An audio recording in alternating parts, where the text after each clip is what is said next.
तो हम लोग नया चैप्टर स्टार्ट कर रहे हैं, laws of motion. And mechanics हम लोगों ने स्टार्ट किया था। Mechanics we said study of motion as well as cause of motion. और उसके बाद में अपन स्टडी ऑफ मोशन में लग गए, ignoring the cause of motion. हम लोगों ने वेक्टर्स पढ़ा, मोशन इन 1D पढ़ा, मोशन इन 2 एंड 3D पढ़ा, है ना। रिलेटिव मोशन देखा, और फिर उसके बाद में UND देखा, थर्मल प्रॉपर्टीज देखा। अब हम लोग आ रहे हैं लॉज ऑफ मोशन पे। तो वेक्टर्स की क्या एप्लीकेशन चाहिए होगी? वेक्टर्स की इतनी एप्लीकेशन चाहिए होगी कि आपको कंपोनेंट्स करना आता है। कंपोनेंट्स करना आता है। हमें मल्टीपल फोर्सेस गिवन है तो हम उनको एक्स और वाई में ब्रेक कर सकते हैं। सिग्मा FX निकाल सकते हैं, सिग्मा FY निकाल सकते हैं, फिर एक्सेलरेशन निकाल सकते हैं, या और फिर उसके बाद में एंगल भी निकाल सकते हैं कितने एंगल पे। तो वेक्टर्स की एप्लीकेशन चाहिए होगी। UND नहीं चाहिए होगा। काइनेमेटिक्स इन 1D 2D की केवल हमें बेसिक इक्वेशन चाहिए होंगी कि हमें इक्वेशन ऑफ मोशन मालूम है।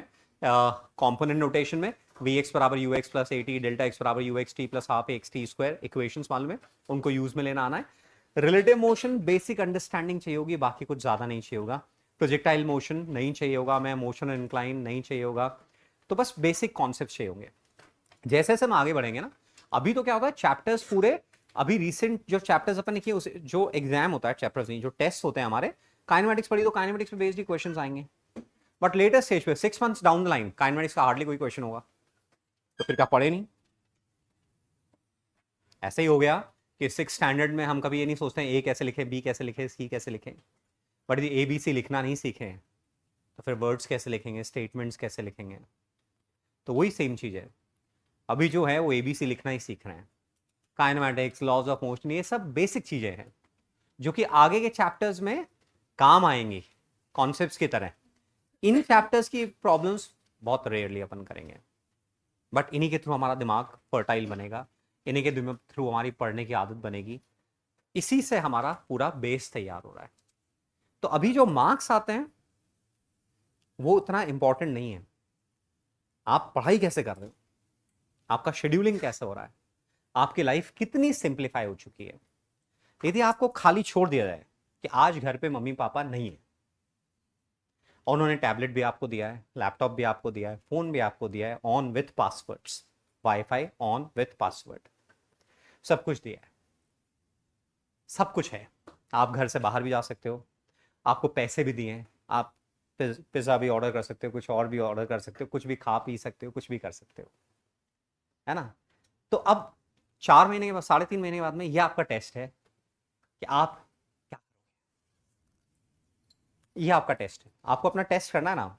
तो आपका टेस्ट, आपकी मेच्योरिटी का टेस्ट कब है? जबकि आपके ऊपर कोई रिस्ट्रिक्शन नहीं है, कोई कहने सुनने वाला कुछ भी नहीं है, और वो सारी चीजें जो आप करना चाहते हो वो सब आपके पास अवेलेबल है। अब आप अपने आप को कैसे मूव करते हो? यदि आप ठीक तरीके से मूव कर रहे हो दैट मीन्स आप इवॉल्व हो गए हो। यदि आप नहीं कर पा रहे हो दैट मीन्स आपको मेहनत करने की जरूरत है। बात समझने की कोशिश करो, मैं फिर से बोलता हूँ, ये करियर, पढ़ाई, अपनी खुद की लाइफ, ये ऐसी चीजें कोई डंडा लेके नहीं करवा सकता। कोई डंडा लेके आपको एंटरप्रेन्योर नहीं बना सकता, कोई डंडा लेके आपको साइंटिस्ट नहीं बना सकता, क्रिएटिव आर्ट्स में कुछ नहीं करवा सकता।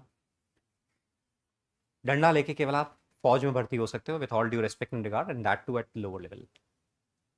डिफेंस अकेडमी में नहीं जा सकते हो, नेशनल डिफेंस अकेडमी में नहीं जा सकते हो, लोअर लेवल पे, विथ ऑल ड्यू रिस्पेक्ट। मेरी बात को सही वे में लेना, गलत वे में मत लेना। With all respect to all the are soldiers, मैं उस तरह से बात नहीं कर रहा हूँ, क्योंकि वहाँ केवल फिजिकल एफर्ट की जरूरत है। इसलिए बाकी सब जगह पे आप अपनी इनर इंस्पिरेशन से, इंटरनल ड्राइव से पहुंच सकते हो। तो बाकी सबकी नजरों में देखोगे तो आपके टेस्ट की रैंक क्या आ रही है, मार्क्स कितने आए हैं, बैकलॉग्स कितने हैं, उस नजरिए से मेरी नजरों से देखो तो मैं आपकी ग्रोथ ऐसे सोचूंगा कि अब आपको खाली छोड़ दिया जाए तो आप क्या करोगे।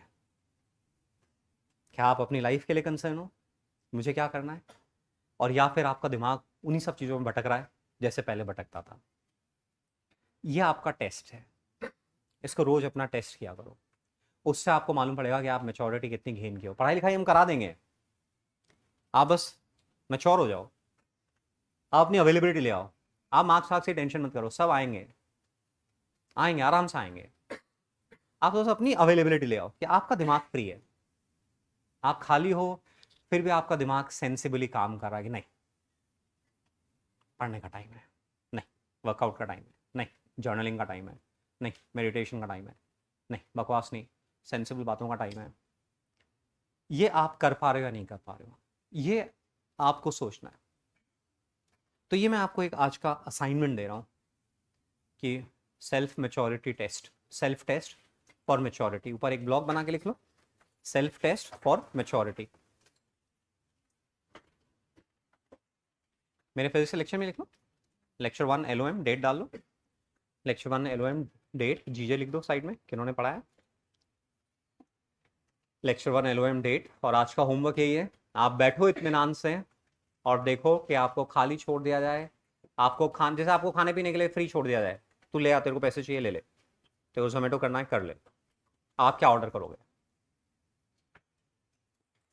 आप कहोगे मैं घर का खाना खाऊंगा, मैं वो खाना खाऊंगा जिससे मेरी पढ़ाई अच्छी होगी, या मैं कुछ भी खाऊंगा। फ़ोन वोन दे दिया, गेम खेलने का ऑप्शन है, सोशल मीडिया पे जाने का ऑप्शन है, सीरीज देखने का ऑप्शन है, एडल्ट कंटेंट देखने का ऑप्शन है, सब तरह के ऑप्शंस हैं। आप क्या कर रहे हो? आप उन सबको हटा के क्या पढ़ाई कर पा रहे हो, क्या आप मीनिंगफुल काम कर पा रहे हो? ये आपका टेस्ट है। मेरी आप लोगों के साथ जितनी वर्किंग है वो केवल आपको अंदर से इंस्पायर करने की, आपको सेल्फ सफिशिएंट बनाने की है, कि तभी ये पढ़ाई हो पाएगी, अदरवाइज ये पढ़ाई नहीं हो सकती, किसी हालत में नहीं हो सकती। मम्मी बोले तेरे को 2 घंटे हो गए पढ़ते हुए, तो 2 घंटे, तेरे को 2 घंटे हो गए बाहर, अब तू पढ़ने जा, तूने ये नहीं किया, तूने वो नहीं किया, तेरे मार्क्स कितने आए, ये सब बहुत चीप सब स्टैंडर्ड लेवल है, बहुत ही मीडियोकर लेवल है जीने का। यदि हम उस लेवल पे जी रहे हैं, हमारे पेरेंट्स को हमें बोलना पड़ रहा है कि ये कर वो मत कर, ऐसा कर, तूने ये नहीं किया वो नहीं किया, इसका मतलब ये आप ठीक तरह से मेच्योर नहीं बने हो। ठीक तरह से मेच्योर बनने का मतलब है कि आपकी तरफ आपके पेरेंट्स देखे ही नहीं, उनको 3 दिन कहीं बाहर जाना है वो छोड़ के चले आए, कोई दिक्कत नहीं है, बच्चा समझदार है, अपने आप अपने देख लेगा। ऐसा नहीं उनके 2 साल की लाइफ आपके लिए आपकी तरफ से स्टक हो रही होगी, नहीं अब तो बच्चा IIT की तैयारी कर रहा है, हम कहीं नहीं जा सकते। बेचारा ऐसे ही करेंगे, क्या करें। यदि आप समझदार नहीं हुए हो तो आपको आपके भरोसे नहीं छोड़ सकते। क्यों? क्योंकि हम बड़े लोगों के दिमाग में ये क्लियर है कि भैया ये समय ऐसा है जो वापस लौट के नहीं आएगा। आप 10 लाख रुपए का नुकसान कर दोगे, थोड़ा गुस्सा कर देंगे, कुछ कर देंगे, बट आ जाएंगे पैसे, नहीं आए तो भी कोई दिक्कत नहीं है। पर आप इन 2 सालों को ऐसे वेस्ट कर दोगे तो वो, हम जितने बड़े लोग हैं उन्हें अच्छी तरह से मालूम है कि ये ऐसा लॉस है जिसको मॉनेटरी टर्म्स में हम डिफाइन नहीं कर सकते हैं। क्योंकि बच्चा IIT बॉम्बे इकोनॉमिक्स में जा सकता था और उसके बाद में क्या कर सकता था, और वो बच्चा अपनी कैजुअलनेस की वजह से, लापरवाही की वजह से नहीं जा पाया, इसलिए बेचारे पेरेंट्स को मजबूरी में आपके साथ डंडा लेके बैठना पड़ता है, आपका वॉच डॉग बनना पड़ता है, मजबूरी में बनना पड़ता है। जानबूझ के कोई नहीं बनना चाहता, हर कोई अपनी ज़िंदगी में इंटरेस्टेड है, खुद की ज़िंदगी में करने के लिए बहुत कुछ है। आपको लगेगा कि मम्मी पापा के शौक नहीं है, बहुत कुछ है उनके शौक, दबा के बैठे हुए हैं वो चाहते हैं भैया बच्चे, अभी अभी ये टाइम बच्चों का है, बच्चे ठीक तरह से पढ़ ले, हम घर में रहेंगे, नहीं तो फिर इनका ध्यान इधर उधर भटके हुआ है, कुछ करेंगे इधर करेंगे उधर करेंगे। सो वो अपनी ज़िंदगी के 2 साल, यदि आपका बड़ा भाई था तो बड़ी बहन थी तो उनके लिए, और वो आपके लिए दे रहे हैं 2-3 साल, 10 से ही स्टार्ट हो जाता है, जो कि सही नहीं है। समझदारी इसमें है कि आपको देख के ऐसा लगे नहीं कोई दिक्कत नहीं है, हमें जाना है हम चल जाएंगे, बच्चा पढ़ लेगा, समझदार है, वो स्टेट अपनी लेकर आओ। आप इतना समझदार बन रहे हो, और ये सब होगा, इनर स्ट्रेंथ सही काम करने से अपने आप डेवलप होगी। रोज सही काम करेंगे, इनर स्ट्रेंथ अंदर से आती है, बाहर के मोटिवेशनल वीडियो से, इंस्पिरेशनल वीडियो से नहीं आती है। जब हम रोज सही काम करते हैं, जब हम रोज अपनी विल पावर को एक्सरसाइज करते हैं, जब हर बार डिसीजन कॉन्शियसली लेते हैं, इसको कॉन्शियस लिविंग बोलते हैं, कि हमारे सामने समोसा है और हमें सोचना है कि भूख है या नहीं है, खाना है या नहीं खाना है, और फिर आप डिसाइड करके फिर उसमें इंडल्ज होते हो या नहीं होते हो। That is conscious living and this is the best time. इस समय सारी चीज़ें, अच्छी चीज़ें हमारी लाइफ में आनी चाहिए, क्योंकि अब आप ज़िंदगी के अंदर आगे बढ़ रहे हो इंडिपेंडेंटली थोड़ा थोड़ा, और कॉलेज लाइफ में पूरा इंडिपेंडेंट हो जाओगे। तो तब तक कॉलेज में जाने से पहले आप इतना एक्सट्रीम लेवल पे समझदार बन जाओ कि आपको अच्छी तरह से अपना भला बुरा मालूम है, आपको मालूम है कौन सी चीज़ मेरे को लॉन्ग टर्म बेनिफिट देगी, कौन सी चीज़ मेरे को शॉर्ट टर्म बेनिफिट देगी, कौन सी चीज़ मेरे नर्वस सिस्टम को डाउन करेगी, कौन सी चीज़ मेरी इनर स्ट्रेंथ को बढ़ाएगी। ये सब आपको तो रोज के डिसीजन से होगा। तो अपने अपने को मजबूत बनाओ, अपने को मजबूत बनाओ, अपनी स्ट्रेंथ पे काम करो। पढ़ाई लिखाई हम करवा देंगे आपको, बस आप अपने आप को मजबूत बनाओ, आप अपने आप को जंजीरों से फ्री करो, शैकल से फ्री करो। क्या आपको मतलब आपको आपका इतना समझदारी आ गई, आपको कंट्रोल नहीं करना पड़ रहा है किसी चीज के लिए, कंट्रोल नहीं करना पड़ रहा है। कंट्रोल करके ज्यादा दिनों तक सर्वाइव नहीं किया जा सकता है। आपकी समझदारी से आपकी चीजें अपने आप छूटेंगी। मैं हमेशा बोलता हूं आप लोगों के साथ में कि कंपल्शंस छोड़ते नहीं है, छूट जाते हैं। कंपल्शंस जो हमारे एडिक्शंस होते हैं, चाहे वो कोई खाने का एडिक्शन है, चाहे वो कुछ देखने का एडिक्शन है, किसी फिजिकल प्लेजर में इंडल्जेंस का एडिक्शन है, या फिर कुछ और एडिक्शन है, वो एडिक्शन समझदारी से छूट जाते हैं, फोर्स करके छोड़ने नहीं पड़ते हैं। काम सारा किस पे होना चाहिए? समझदारी पे होना चाहिए। आपकी पहली क्लास ही मैंने इसी बात से स्टार्ट की थी, समझदारी। अस्तो मा सद्गम में ये इंट्रोड्यूस किया था, और हमने बोला था हम डिवाइन बीइंग से हमेशा ये ब्लेसिंग लेते हैं कि मेरी समझदारी बढ़े, मेरी मेच्योरिटी बढ़े। हमारा सबसे बड़ा असेट क्या है? हमारी समझदारी, हमारी मेच्योरिटी, हमारा सेंस प्रिवेल करता है। हम सोच पाते हैं कि हमारे लिए क्या सही है, कौन सा लॉन्ग टर्म बेनिफिट है। तो वो रोज सही काम करने से होगा, खुद पे ध्यान देने से होगा। आंखें बंद क्यों करवाता हूं मैं आपको? आंखें बंद इसलिए कराता हूं कि आंखें बंद करने से हम केवल खुद पे ध्यान दे सकते हैं। आंखें खुली है तो देखो, आपको इवन तो मेरी बात सुन रहे हो, बट मेरी शर्ट भी दिख सकती है, मेरी ट्राउजर्स भी दिख सकती है, मेरे फेस पे कुछ दिख सकता है, बहुत सारी चीजें आपका दिमाग प्रोसेस करता रहेगा, क्योंकि आप कुछ देख रहे हो। दिमाग को कुछ विजुअल इनपुट मिलेगा तो उसको प्रोसेस करेगा, उसकी नेचुरल टेंडेंसी है। तो आंखें बंद कर रहे हैं तो फिर हमारा विजुअल इनपुट खत्म हो गया, तो फिर ध्यान किस पे जाएगा? फिर ध्यान या तो पास्ट इवेंट्स पे जाएगा, तो अल्टीमेटली जो अंदर आ रहा है यहीं पे उसी पे जा रहा है ध्यान, बाहर तो कुछ दिख ही नहीं रहा है। इसलिए आंखें बंद करना बहुत जरूरी है। और कोई कराता नहीं है, कोई कराता नहीं है। स्कूल में कौन आंखें बंद कराता कि थोड़ी देर आंखें बंद करके बैठो? आंखें बंद करके बैठना बहुत जरूरी है, ताकि खुद पे ध्यान जाए। बताओ हम ग्रो कब करेंगे? जब मैं इस पे ध्यान दूंगा, या मैं खुद पे ध्यान दूंगा? खुद पर ध्यान दूंगा।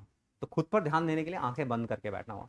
खुद पर ध्यान देने के पहले लिए डायरी पेन लेके बैठना पड़ेगा, अपने रूम में बैठना पड़ेगा, टिक के अपनी टेबल चेयर पे बैठना पड़ेगा, तब खुद पे ध्यान जाएगा। अदरवाइज तो बाहर पूरी दुनिया हमारा ध्यान खींचने के लिए मल्टी बिलियन डॉलर्स इन्वेस्ट कर रही है, केवल आपका ध्यान लेने के लिए। इतनी डिफिकल्ट सिचुएशन कभी नहीं थी बच्चों के लिए जितनी आज है, ये हम कई बार डिस्कस किए हैं। जितनी डिफिकल्ट सिचुएशन आज है किसी बच्चे के लिए पढ़ना, सेंसिबल रहना, एक पाथ पे सेंसिबली मूव करना, इतना डिफिकल्ट पहले कभी नहीं था, अभी एक्सट्रीम डिफिकल्ट है। इतना कंटेंट, इतना सब कुछ हमारा अटेंशन लेने के लिए है कि सेंसिबल रहना इट्स डैम डैम डिफिकल्ट।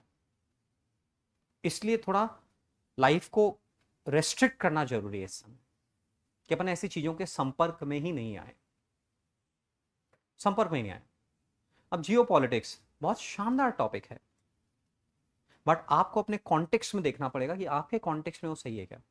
आपका कॉन्टेक्स्ट है जेई एडवांस का, आपका कॉन्टेक्स्ट है 2028 में इंडिया के प्रीमियर इंजीनियरिंग कॉलेज में जाने का, ये आपका कॉन्टेक्स्ट है। अब इस कॉन्टेक्स्ट के अंदर पहले चीजें चेक होगी कि इस कॉन्टेक्स्ट का लाइन है क्या। अब आप कोई वीडियो देख रहे हो जो कि जियो पॉलिटिक्स का है, जिसमें हर सेकंड्स में, कुछ सेकंड्स में फ्रेम्स चेंज हो रहे हैं, विजुअल्स आ रहे हैं, लैंग्वेज आ रही है, प्रोवोकेटिंग लैंग्वेज आ रही है, फैक्ट्स आ रहे हैं, आपको मजा आ रहा है, और वो अच्छा कंटेंट है, उसमें बुराई कुछ भी नहीं है। बट हमारे कॉन्टेक्स्ट में वो सही है क्या? हमारे कॉन्टेक्स्ट में सही नहीं है। हम 10 तरह की बातें सुनेंगे, 10 फैक्ट सुनेंगे, मेस्मराइजिंग चीजें सुनेंगे, आके हम जब दोस्तों के बीच में बैठेंगे तो हमारी सबकी एक इनहेरेंट टेंडेंसी है अपनी चीजों को शेयर करने की। तो अब मैं कंटेंट देख कर आया हूं, तो मैं अपने ग्रुप में जब खाना खा रहा हूँ तो वही बात करूंगा, कल वो वीडियो था, ऐसा था, वैसा था, देख मोदी जी क्या कर रहे हैं, ये क्या कर रहे हैं, ये क्या हो रहा है, ये क्या हो रहा है, ट्रंप क्या कर रहा है, वो क्या कर रहा है। तो हमारा कॉन्टेक्स्ट चेंज हो गया ना, तो फिर हम किसी और डोमेन में चले गए। तो जिन भी लोगों को डेवलप होना है, प्लेयर्स को डेवलप होना होता है, क्लासिकल म्यूजिक में डेवलप होना होता है, डांसिंग में, सिंगिंग में, इन सब में डेवलप होना होता है सीरियस, उनको बहुत रिस्ट्रिक्टेड डोमेन में रखते हैं। नेशनल डिफेंस एकेडमी में जाओ, फर्स्ट ईयर में मान लो, 12th के बाद में जाओ, मोबाइल नहीं मिलता है, हफ्ते में एक दिन मोबाइल मिलता है, बाकी दिन मोबाइल नहीं मिलता है, क्योंकि उनको डेवलप होना है, उनको एक पर्टिकुलर कॉन्टेक्स्ट में डेवलप होना है। तो ऐसे हमें एक पर्टिकुलर कॉन्टेक्स्ट में डेवलप होना है, हम अपना कॉन्टेक्स्ट बार बार चेंज करेंगे तो फिर बहुत दिमाग के लिए बहुत बहुत ओवरवेलमिंग है, दिमाग के लिए बहुत डिमांडिंग है। आप सोचते हो कि मेरी विल पावर खराब, विल पावर खराब नहीं, आप अपने दिमाग की ऐसी तेजी कर रहे हो। आप आधा घंटा किसी डोमेन में चले गए, किसी कॉन्टेक्स्ट में चले गए, आप इससे एक्सपेक्ट कर रहे हो कि अभी 2 घंटा आपको सीरियस पढ़ाई दे दे अच्छी तरह से, how how is it possible? बात इस चीज को समझने की कोशिश करो, इसकी केयर करनी पड़ेगी। और इसकी केयर करने के लिए आपको देखना पड़ेगा कि मैं इसको कैसा इनपुट दे रहा हूं, क्योंकि ये मशीन ऐसी है, इसमें जो इनपुट जाता है ये इसको रैंडमली प्रोसेस कर करके थॉट देता रहता है, डिजायर्स क्रेविंग्स देता रहता है। अब आप मान लो टेक्नोलॉजी देख रहे हो, आप फिटनेस फिटनेस गैजेट्स देख रहे हो, तो आपको लगेगा यार मैं ये फिटनेस गैजेट लूँ, मैं वो फिटनेस गैजेट लूँ, मैं ऐसा करूँ, मैं वैसा करूँ। क्यों? क्योंकि आपने अपने दिमाग को डोमेन दे दिया, तो जो आपने दिया उसके अकॉर्डिंगली वो क्रेविंग्स और डिजायर जनरेट करेगा। आप एडल्ट स्पेसेस में जा रहे हो, थोड़ा टाइम एडल्ट स्पेसेस में देते हो, ऑन ऑफ, तो फिर उसी तरह की फिजिकल क्रेविंग्स आएंगी आपको। You can't help. अब आप सोचोगे यार मेरे को ऐसी क्रेविंग्स क्यों आ रही है, मेरे को ऐसे फिजिकल इंडल्जेंसेस का मन क्यों कर रहा है? इसलिए कर रहा है क्योंकि आपने उस तरह का कॉन्टेक्स्ट अपने ब्रेन को दिया। तो आप इसको बेचारे को कितनी ऐसी तैसी कर रहे हो इसकी, फिर इससे एक्सपेक्ट कर रहे हो कि ये पढ़ाई की बात करे, ये अच्छी पढ़ाई करे, ये क्वेश्चंस के टाइम पे डीपली सोच पाए। ये अभी छठा चैप्टर चल रहा है और ये यूएनडी के कॉन्सेप्ट को, थर्मल प्रॉपर्टीज के कॉन्सेप्ट को, सबको एकदम एक एक मिनट में आपको फटाफट फटाफट देता रहे। अभी एग्जाम 75 का एग्जाम कहने में, 75 क्वेश्चन का एग्जाम कहने में आसान लगता है, बट आप लोगों के कॉन्टेक्स्ट में देखो तो इट इज डिफिकल्ट। 75 क्वेश्चन में 75 बार कॉन्टेक्स्ट चेंज करना है आपको, 75 अलग अलग डोमेन्स में जाना है, वहां से इंफॉर्मेशन रिट्रीव करनी है, उसे असेंबल करना है, कैलकुलेशन करनी है और कॉन्फिडेंटली आंसर टिक करना है with in the time limit. तो वो कैसे होगा? होगा ही नहीं वो। और इसीलिए काफी सारे बच्चे मैथ्स के लास्ट के 10-15 क्वेश्चन रीड ही नहीं कर पाए। आप बोलो मुझे स्पीड पे वर्क करना है, आपको स्पीड पे वर्क नहीं करना है। दिमाग से रिलेटेड किसी भी चीज पे डायरेक्टली वर्क नहीं करना होता, दिमाग अपने आप करेगा। आप बस दिमाग के लिए वो कंड्यूसिव एनवायरनमेंट दो कि वो उस डायरेक्शन में ज्यादा स्ट्रॉन्ग रिसोर्सेज अवेल कराए। अब उसको बेचारे को आप 10 तरह की चीजें दे रहे हो, जहां पे 10 तरह के 10 कॉन्टेक्स्ट में उसको रिसोर्सेज अवेल कराने, तो कैसे एक जगह आग लगा पाएगा? और इसीलिए एग्जाम में कॉन्सेप्ट्स याद नहीं आ रहे हैं। फिर आपको लग रहा है यार मैं पढ़ता हूँ, मैं सारे एक्सरसाइज शीट सॉल्व करता हूँ, मैं सब असाइनमेंट सॉल्व करता हूँ, होता क्यों नहीं है? क्योंकि इतना सफिशिएंट नहीं है। आपको इसका एक्सपोजर रिस्ट्रिक्ट करना होगा, एक्सट्रीम लेवल पे इसका एक्सपोजर रिस्ट्रिक्ट करना होगा, and which is a very demanding task, but that is very easy. उसका रीजन क्या है? उसका रीजन ये है कि आपको, हमने पहले डिस्कस किया है, मैं फिर से डिस्कस कर रहा हूं। हम यदि आंखें बंद करें, सपोज अपन 5 मिनट तक आंखें बंद करें, तो आप ध्यान दो आपके दिमाग में क्या क्या आ रहा है। तो 5 मिनट में करीब 4 मिनट तो ऐसी चीज होगी, 4 मिनट के टाइम, 4 मिनट 4.5 मिनट तो ऐसा टाइम होगा जिसमें you will not be aware of your presence, क्योंकि आप उन बातों के अंदर फ्लो कर रहे होंगे। कि आपका कल किसी से झगड़ा हुआ तो आप झगड़े के अंदर हो, तो आपको मालूम ही नहीं आप हो, कुछ खाने पीने की चीज, कोई और इवेंट ऐसे चलते रहोगे आप। तो आप उस फ्लो, उस थॉट के फ्लो में हो, तो आपको मालूम ही नहीं आप हो, तो यू आर नॉट अवेयर। तो वो तो टाइम खराब हो गया, वो तो सिर्फ चला गया। आधा मिनट के करीब बीच बीच की ड्यूरेशन ऐसी होंगी, 1-1, 2-2 सेकंड्स की, व्हेन यू आर अवेयर कि अच्छा मैं हूं, देख पा रहे हो आप कि दिमाग में क्या आ रहा है। बहुत छोटी सी ड्यूरेशन होगी 5 मिनट में, जिसमें आप अपनी प्रेजेंस के साथ अवेयर हो, आपको मालूम पड़ रहा है कि आपके दिमाग में क्या आ रहा है। तो अब उस ड्यूरेशन में यदि आप ऑब्जर्व करोगे कि आपके दिमाग में क्या आ रहा है, तो आप देखो आपके दिमाग में कोई 6 साल पहले की बात रेयरली आएगी, 1 साल पहले की बात रेयरली आएगी। मोस्टली क्या आ रहा होगा? मोस्टली जो कल शाम को हुआ होगा, आज सुबह हुआ होगा, अभी ब्रेक में हुआ होगा, कल दिन में हुआ होगा, मोस्टली वो चीज आएंगी। यदि आप अपने आंखें बंद करते हो और अपने थॉट पैटर्न पे ध्यान देते हो, तो मोस्टली आपके दिमाग में recent, very very recent past की चीजें आएंगी। यदि आपने कल एडल्ट स्पेस में गए हो और आप रात में सोने जा रहे हो, तो आपको वो थॉट्स ज्यादा आएंगे, वो डिजायर्स ज्यादा आएंगे। आपने गेमिंग करी है तो आपको गेम से रिलेटेड ज्यादा चीजें आएंगी। तो ये इस तरह से देखने से, तो इससे एक बहुत अच्छी चीज निकल कर आती है। इससे अच्छी चीज निकल करके आती है कि हमने पास्ट 6 मंथ्स में कितना भी अपने आप को एक्सपोजर दिया हो, यदि नेक्स्ट 1 महीने में हम अपना एक्सपोजर रिस्ट्रिक्ट कर दें, तो ऐसे केस में हमारे ब्रेन के पास चर्न करने के लिए क्या होगा? जो इस 1 महीने में हम सेंसिबल चीजें कर रहे हैं, तब उस तरह की थॉट्स आएंगी। आपको होमवर्क की थॉट आएगी, आपको क्वेश्चंस की थॉट आएगी, आपको क्लास के कॉन्सेप्ट की थॉट आएगी, आपको किसी बच्चे ने क्लास में कुछ पूछा होगा वो थॉट आएगी। तो आपका thought pattern all together change हो गया। जिस डोमेन में आपको काम करना है उसी तरह की थॉट्स आ रही हैं, तो आपके लिए कंड्यूसिव एटमॉस्फेयर बन रहा है। अदरवाइज पढ़ रहे हो, थॉट्स आ रही है एडल्ट स्पेसेस की, थॉट्स आ रही है गेमिंग की, थॉट्स आ रही है किसी सेलिब्रिटी की, थॉट्स किसी और चीज की आ रही है, थॉट किसी गैजेट की आ रही है। थॉट किसी कॉमेडी वीडियो की आ रही है, थॉट फुटबॉल के मैच की कुछ आपने क्लिप देखी है उसकी आ रही है। तो ये साइकोलॉजिकल लेवल पे, न्यूरल नेटवर्क पे लेवल पे हम अपने ब्रेन की वर्किंग को यदि समझते हैं तो फिर हम अपने आप से सही तरह से एक्सपेक्टेशंस रखना स्टार्ट करते हैं और सही तरह से अपना एनवायरनमेंट बना सकते हैं। इसलिए बच्चा लोग बहुत जरूरी है कि आप अपनी जिंदगी को ओवर सिंप्लीफाइड करो। पहले अपना कॉन्टेक्स्ट क्लियर कट डिफाइन करो, what do you want from your life right now, आप क्या चाहते हो। तो मेरी नज़रों से देखो तो इस क्लास में जितने भी बच्चे बैठे हुए हैं वो इंडिया के प्रीमियर इंजीनियरिंग कॉलेज में जाने लायक स्टूडेंट बनना चाहते हैं, जाने लायक स्टूडेंट बनना चाहते हैं। वैसा स्टूडेंट बन गए तो आप पहुंच जाओगे, और वैसा नहीं बने तो आपकी कितनी भी डिजायर्स हो, कितनी भी क्रेविंग्स हो, कितनी भी आपकी विल पावर हो, ये हो वो इंटेंशन हो, कुछ नहीं होने जाना, आप बीच में ही छोड़ दोगे। तो हम वैसा स्टूडेंट बनना चाहते हैं, ये कॉन्टेक्स्ट क्लियर है। अब उस कॉन्टेक्स्ट से रिलेटेड क्या क्या चीजें चाहिए? अच्छा खाना चाहिए, अच्छा रेस्ट चाहिए, अच्छा वर्कआउट चाहिए, अच्छा मेडिटेशन चाहिए, अच्छी जर्नलिंग चाहिए, अच्छे दोस्त चाहिए, पेरेंट्स से अच्छा रिलेशनशिप चाहिए, टीचर्स के साथ रेगुलर कम्युनिकेशन चाहिए, अच्छी प्रेजेंटेशन चाहिए, सिस्टमैटिक सॉल्यूशंस चाहिए, प्रायोरिटाइज करना आना है, पंक्चुअलिटी लेकर आना है। तनिष नींद आ रही? पानी पी लो। तो ये सारी चीजें चाहिए, तो उनको सेट करो ना। अपन जाना जयपुर चाह रहे हैं और आंखें अपनी भिलवाड़ा की तरफ है, जस्ट ऑपोजिट, फिर कैसे? तो ये सब आपके अपने आप पे ध्यान देने से होगा। इसमें पेरेंट्स केवल फैसिलिटेटर्स हैं, उनको हम अपने लिए काम में ले सकते हैं।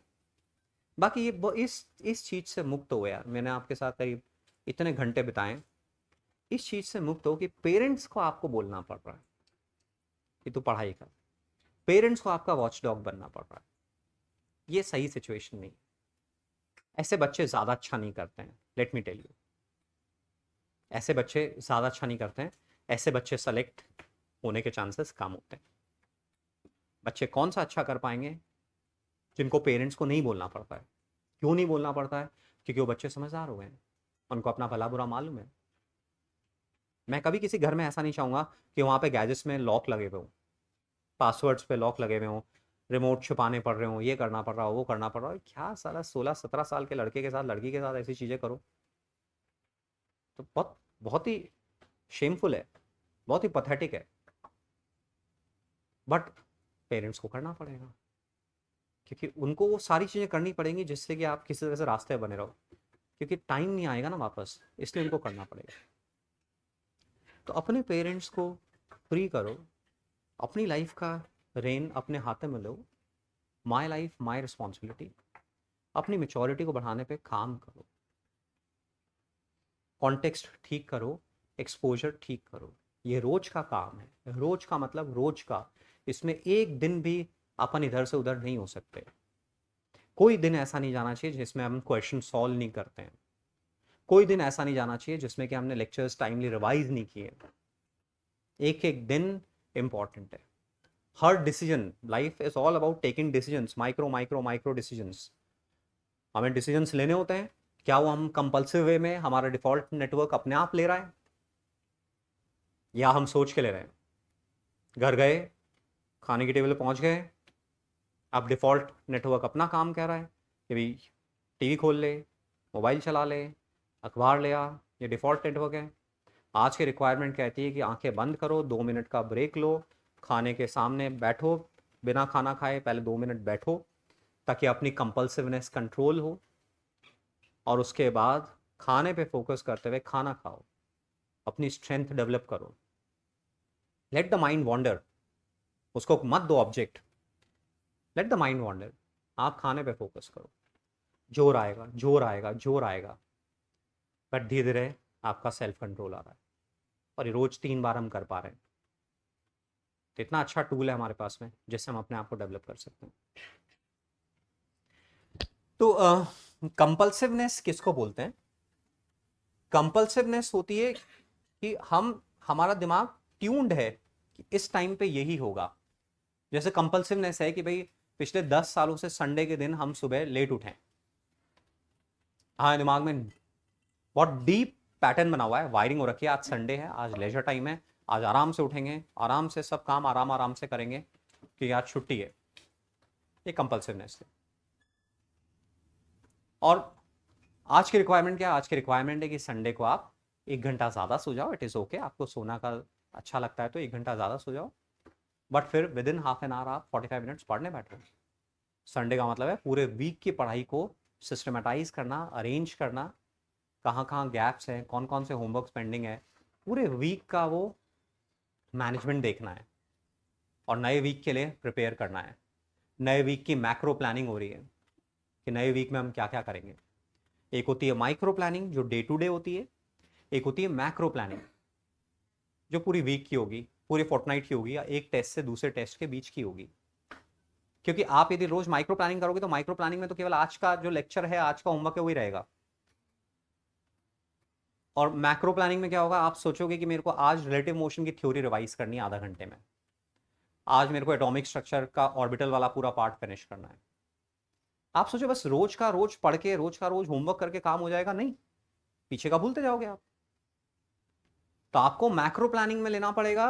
माइक्रो प्लानिंग तो होगी, मैक्रो फिट करना पड़ेगा कि सुबह उठ के 15-20 मिनट मेरे को टाइम मिलेगा और उसमें मैं पूरा रिलेटिव मोशन रिवाइज कर लूंगा। मंडे को मैं सुबह उठ के रिलेटिव मोशन रिवाइज करूंगा, ट्यूसडे को मैं ये करूंगा, वेडनेसडे को ये करूंगा, थर्सडे को ये करूंगा, फ्राइडे को ये करूंगा, सैटरडे को ये करूंगा। आपने छोटी छोटी पॉकेट्स बना रखी हैं और मैं चैप्टर्स को फिट कर रहे हो, बस उसमें थ्योरी रिवाइज कर रहे हो, एग्जाम्पल देख रहे हो। तो पूरी वीक की ओवरऑल प्लानिंग हो गई और माइक्रो रोज की रोज हो रही है रिक्वायरमेंट के हिसाब से। तो वो संडे को होगा। अब सुबह उठ रहे हो, उठ ही नहीं रहे हो क्योंकि डिफॉल्ट नेटवर्क काम कर रहा है, डिफॉल्ट नेटवर्क काम कर रहा है। घर जाके टीवी देखना, बिना पढ़ाई के टीवी देखना, डिफॉल्ट नेटवर्क काम कर रहा है। क्लासेस में नहीं फोकस करना, डिफॉल्ट नेटवर्क काम कर रहा है। तो मेजॉरिटी ऑफ टाइम हम सब डिफॉल्ट मोड में चलते हैं, कंपल्सिव मोड में चलते हैं। एडल्ट्स की लाइफ सेट है, वो कंपल्सिव मोड में भी हैं, तो ज़्यादा फर्क नहीं पड़ रहा। बट आप तो यार अभी ब्रिक बाय ब्रिक, आप तो अभी फाउंडेशन के अंदर ब्रिक्स लगा रहे हो अपनी इमारत खड़ी करने के लिए। आपके लिए कंपल्सिवनेस ठीक नहीं है कि नहीं ये तो ऐसे ही करना है, ये तो मैं ऐसे ही करता हूँ। नहीं, जो रिक्वायरमेंट है उसके हिसाब से करना है। तो उस कंपल्सिवनेस को ब्रेक करने के लिए हमारे पास टूल्स क्या हैं? कंपल्सिवनेस में हम कब इंडल्ज होते हैं? हमारे दिमाग को सोचने का मौका नहीं मिलता, बस हम इमीडिएटली कर जाते हैं उस चीज को, इमीडिएटली कर जाते हैं। खाने का मन किया, उठ गए एकदम, पढ़ाई नहीं हो रही, क्वेश्चन सॉल्व नहीं हो रहा, उठ गए एकदम। ये सब कंपल्सिवनेस है। आपके पास वो गैप नहीं कि आप सोच के बैठ के सोचो कि नहीं अभी 1 मिनट सोचना है, क्यों उठना है? तूने 2 घंटे पढ़ाई का सोचा था, अभी तो 1 घंटा ही हुआ है, क्यों उठ रहा है? पूरी एक्साइज शीट पड़ी हुई है, 40 क्वेश्चन है, 15वां क्वेश्चन तुझसे नहीं हुआ और तू उठ रहा है। सर लोगों ने कितनी बार समझा रखा है कि 15 नहीं हो रहा तो आराम से उसको छोड़ दे, 16 पे जा, 17 पे जा, जो नहीं हो रहे उनको छोड़ता जा, जितने हो रहे हैं उतने करते जा, फिर उसके बाद उनको देखना है जिनको नहीं करना है। तो ये बुद्धि, विवेक, कॉन्सियंस, ये कब काम में आ पाएगा? जब आपके पास गैप होगा, उठने, थॉट आने और उठने के बीच में गैप होगा। गैप ही नहीं आपके पास में, तो आपके दिमाग में थॉट आया, आप उठ जाओगे। फिर बाद में आप रिपेंट करोगे, मैं पढ़ नहीं पाया, मेरी एक्सरसाइज मैंने सोची थी आज दिन भर में एक एक्सरसाइज फिनिश करनी है, पर मेरी आधी भी फिनिश नहीं हुई, क्योंकि आप बीच बीच में वही कंपल्सिव मोड में काम कर रहे हो। घर में कोई नहीं है और आपको लग रहा है कि टीवी देख लेते हैं, कुछ और देख लेते हैं, कंपल्सिव मोड है, आपकी बुद्धि काम में ही नहीं आ पा रही। आपके पास बुद्धि है, बुद्धि मतलब विवेक, डिस्क्रिशनरी पावर हमारे पास है, हमें मालूम मेरे लिए क्या अच्छा है क्या बुरा है, सब हमें मालूम है, बट स्टिल हम उसको अप्लाई नहीं कर पाते जब रिक्वायरमेंट होती है। क्यों? क्योंकि हमारा डिफॉल्ट मोड डोमिनेट होता है, डोमिनेटिंग होता है, बुद्धि आ नहीं पाती उन छोटी छोटी विंडोज में। तो बुद्धि आ पाए उसके लिए क्या करना चाहिए? हमें सबसे पहले गैप चाहिए। वो गैप के लिए, कंपल्सिवनेस को ब्रेक करने के लिए प्रैक्टिस क्या है? रोजमर्रा की जो हमारी एक्टिविटीज हैं वहां आप डेलिबरेट पॉज लेकर आओ। रोजमर्रा की एक्टिविटीज क्या है? खाना खाना, 3 बार हम कम से कम खाना खाते हैं, तो हम वो पॉज लेकर आए। कैसे पॉज लेकर आए? खाने की प्लेट या तो आप लगा रहे हो या कि मम्मी ने या किसी और ने लगा के दिया आपको, आप टेबल पे या नीचे बैठ के जैसे भी खाते हो, आप बैठ गए, बैठ जाओ आप 2 मिनट। टाइम का वॉच कैसे करना है? ब्रेथ में, एक ब्रेथ का मतलब 150 से 2 सेकंड, 2 सेकंड मान लो धीरे धीरे ले रहे हो तो 2 मिनट का गैप देना है, मतलब 60 ब्रेथ्स, 2 से 3 मिनट का गैप हो जाएगा। अब 60 ब्रेथ एक साथ लेने में जोर आ रहा है, 20 की 3 साइकिल कर लो, 10 की 6 साइकिल कर लो, 15 की 4 साइकिल कर लो। करना है 2 मिनट, कितना छोटा सा टाइम होता है, बट ये 2 मिनट हम हमारे 2 मिनट हो, 2 मिनट के लिए यदि सबके पास गैप आ जाए तो फिर जेलें खाली हो जाए, सारी जेल खाली हो जाए, क्योंकि आतन अपराधी बहुत कम होते हैं, ज्यादातर बेचारे हीट ऑफ द मोमेंट में कुछ गड़बड़ कर देते हैं, तो सब इस तरह के क्रिमिनल्स हो ही नहीं। 2 मिनट का गैप, 1 मिनट का गैप, जितने झगड़े होते हैं क्यों होते हैं, बस वो 1-2 मिनट की इम्पल्सिवनेस की वजह से होते हैं। 1 मिनट तो बहुत बड़ी बात है, 10 सेकेंड, 5 सेकेंड, 30 सेकेंड, इतना ही गैप पूरी जिंदगी चेंज कर देता है। तो वो गैप हमारे पास हो, तो खाने की 3 बार खाना खा रहे हैं, तीनों बार 2 मिनट हम आंखें बंद है, अपनी ब्रेथ पे फोकस कर रहे हैं, ग्रैटिट्यूड भी एक्सप्रेस कर रहे हैं, खाना मिल रहा है, अच्छा खाना मिल रहा है, न्यूट्रिशियस खाना मिल रहा है, आपके घर वाले बना के खाना दे रहे हैं, कितना प्रिविलेज है, ये सब मिल रहा है हमें, जिसको हम ग्रांटेड लेते हैं। तो खाना, ग्रैटिट्यूड, खाने के लिए ठीक हुआ, हमारी इंटीरियोरिटी ठीक हुई, हमें गैप मिल रहा है। नहाने जा रहे हैं, लास्ट कि अपन शावर ऑन करने वाले हैं या बाल्टी मग से नहाते हैं तो मग्गा ऊपर डालने वाले हैं, मग्गा उठाने वाले हैं, जस्ट वहीं पे 1 मिनट का गैप दे दो, जस्ट 20 ब्रेथ्स, बैठ के खड़े होके जैसे भी नहा रहे हो, खड़े हो जाना है, आंखें बंद है, आप बस 20 ब्रेथ के लिए ध्यान दे रहे हो अपने आप पे। आंखें बंद करके ध्यान बार बार अपने ऊपर लेकर आओ, मैं क्या कर रहा हूँ, मेरे दिमाग में क्या चल रहा है, मुझे क्या चाहिए, मुझे क्या करना चाहिए। नहाते हैं, एक बार नहाते हैं, कम से कम नहाते हैं, चुप, ब्रश करना है, करते हैं, ठीक है, ब्रश करते हैं, ब्रश पे पेस्ट लगा ली, बैठने की जगह है बाथरूम में, बहुत अच्छा, नहीं है खड़े रहो, बाहर आ जाओ, वहीं खड़े रहो, जस्ट 10 ब्रेथ का गैप दे दो, जस्ट 10 ब्रेथ्स का,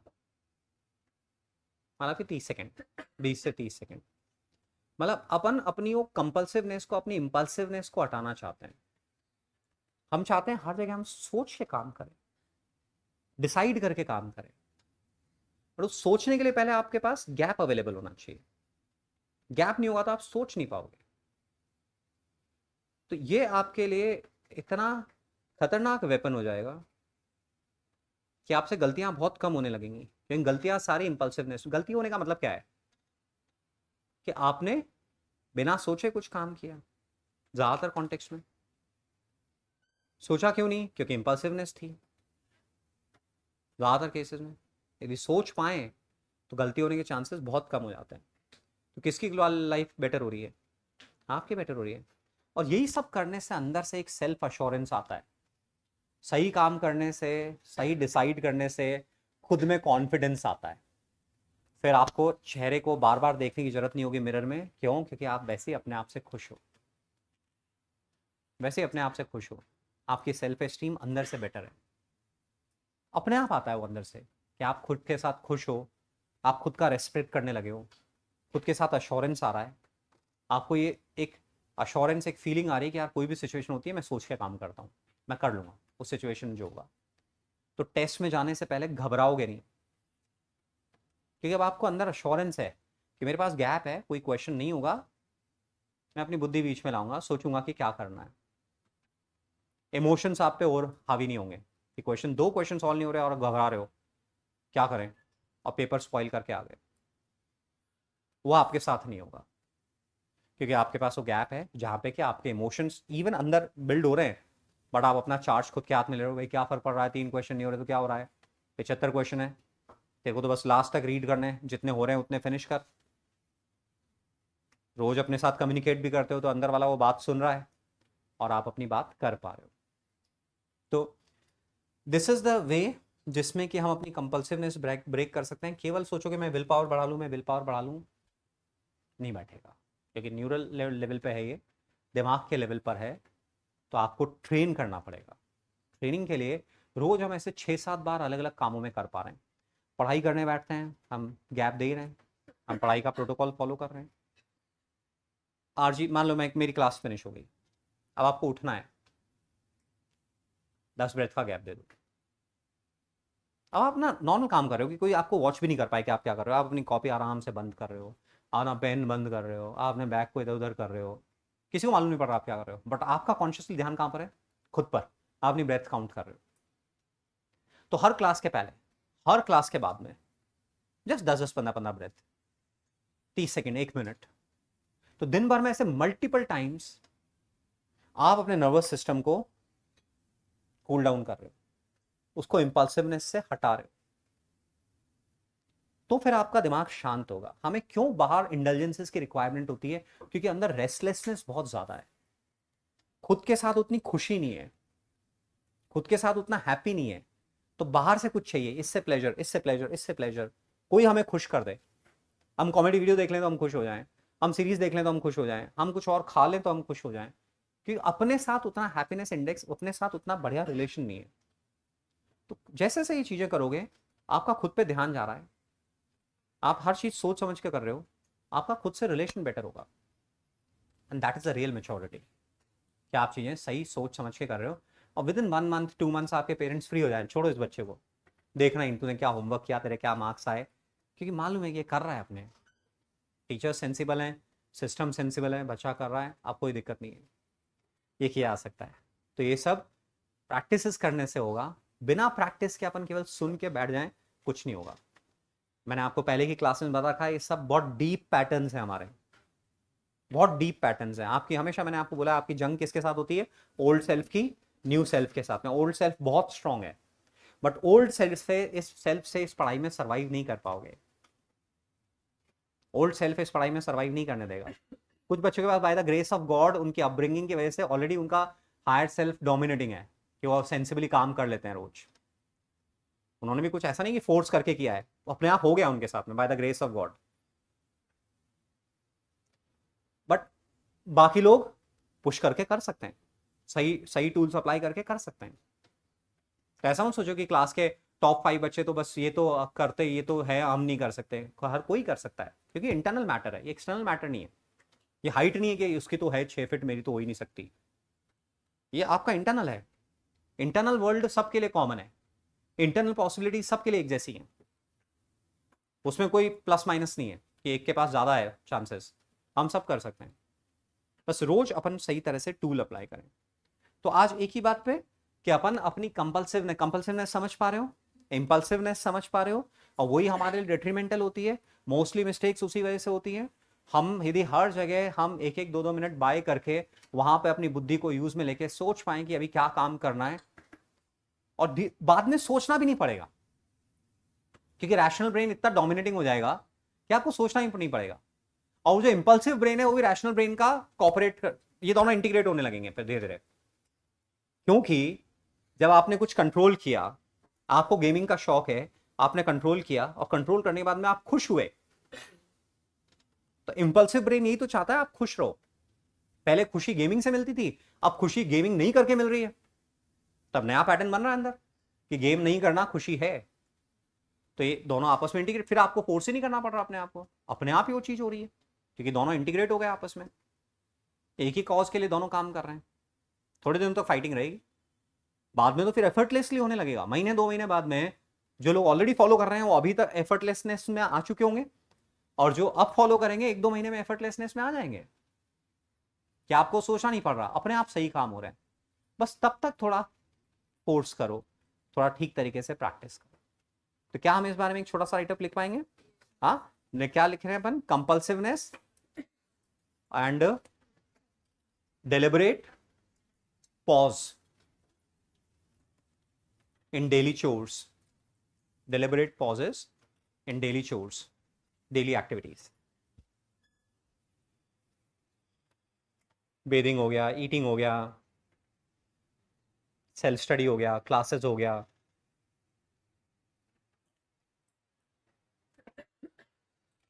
मतलब मैं तो इस लेवल तक बोलता हूं, आप अपने स्कूटर पे बैठ गए, सपोज पार्किंग में आपका स्कूटर खड़ा हुआ है, बैठ गए, अब आपको स्कूटर स्टार्ट करके निकलना है, अनलेस कि पीछे से कोई आपका वेट कर रहा है। साइड में आपका स्कूटर, कोई वेट नहीं कर रहा है, आप बैठे हो, जस्ट 10 सेकेंड, 15 सेकेंड, आप अवेयर रहो कि मैंने पॉज लिया है। अब ऑकवर्ड नहीं हो, कोई और आपको देख रहा हो, आप बैग वैग एडजस्ट कर लो, आप तो चाबी अभी एडजस्ट कर लो, ठीक। किसी को लगे कि भाई आप तो नॉर्मल कर रहे हो, बट आप अंदर से क्लियर हो कि मैं ब्रेक ले रहा हूँ, मैं 10 सेकंड का पॉज ले रहा हूँ। घर में पहुंच गए, 10 सेकंड का पॉज, गेट पे ही खड़े हो जाओ 10 सेकंड के लिए। 10 सेकंड कितने से होते हैं, और दिमाग के लिए बहुत होते हैं। 10 सेकंड में मेक एंड ब्रेक हो जाता है। 10 सेकंड कितना होता है कि आप घर पे पहुंच गए, बेल बजानी है आपको, जाओ ना खड़े, 10 सेकंड के लिए खड़े हो जाओ ना, क्या दिक्कत है। 5 ब्रेथ, 5 ब्रेथ बस, खड़े हो गए, फिर अपन बेल बजा रहे हैं। अपने आप एक ठहराव आएगा आपकी पर्सनालिटी में, एक कामनेस आएगी। और इस पढ़ाई का मतलब कामनेस है, इसमें बहुत सोच के पढ़ाई करना होता है। क्वेश्चंस आपको लगता है ऐसे नहीं होते हैं, अंदर बहुत पीस चाहिए, रिलैक्सेशन चाहिए। इधर उधर भागता हुआ दिमाग इस पढ़ाई को हैंडल नहीं कर सकता। तो वो कामनेस के लिए ये टूल है कि आप मल्टीपल टाइम्स पॉजेस ले। दिन भर में हार्डली हम कितना टाइम देंगे, 15-1 मिनट देंगे इतने पॉजेस में, और आपका बहुत घंटा सेव करा देगा, दिन महीने सेव करा देगा, और आपकी पूरी लाइफ को ट्रांसफॉर्म कर देगा, क्योंकि आप सही काम करने लगोगे इसलिए। So this is all. फिर हम नेक्स्ट किसी क्लास में डिस्कस करेंगे कैसे कोई क्रेविंग आती है बहुत स्ट्रांगली, उसी डायरेक्शन में आज बात की। फिर वो क्रेविंग कैसे बिल्डअप होती है, उस क्रेविंग को कैसे मैनेज करते हैं, फिर और बात करेंगे। आज इतना ही। तो मैं एक्सपेक्ट करता हूँ हमने करीब हाफ एन आवर 45 मिनट्स दिए हैं इस टॉपिक को डिस्कशन करने के लिए। दिस इज़ फॉर यू, मेरे लिए नहीं है। तो आप उस चीज़ को समझो, रिलेट करो, उसको लिखो थोड़ा डायरी में। 2 महीने बाद आप भूल जाओगे सब कुछ, ट्रस्ट में भूल जाओगे। अपनी मेमोरी पे ज़्यादा रिलाई करके मत चलो। अभी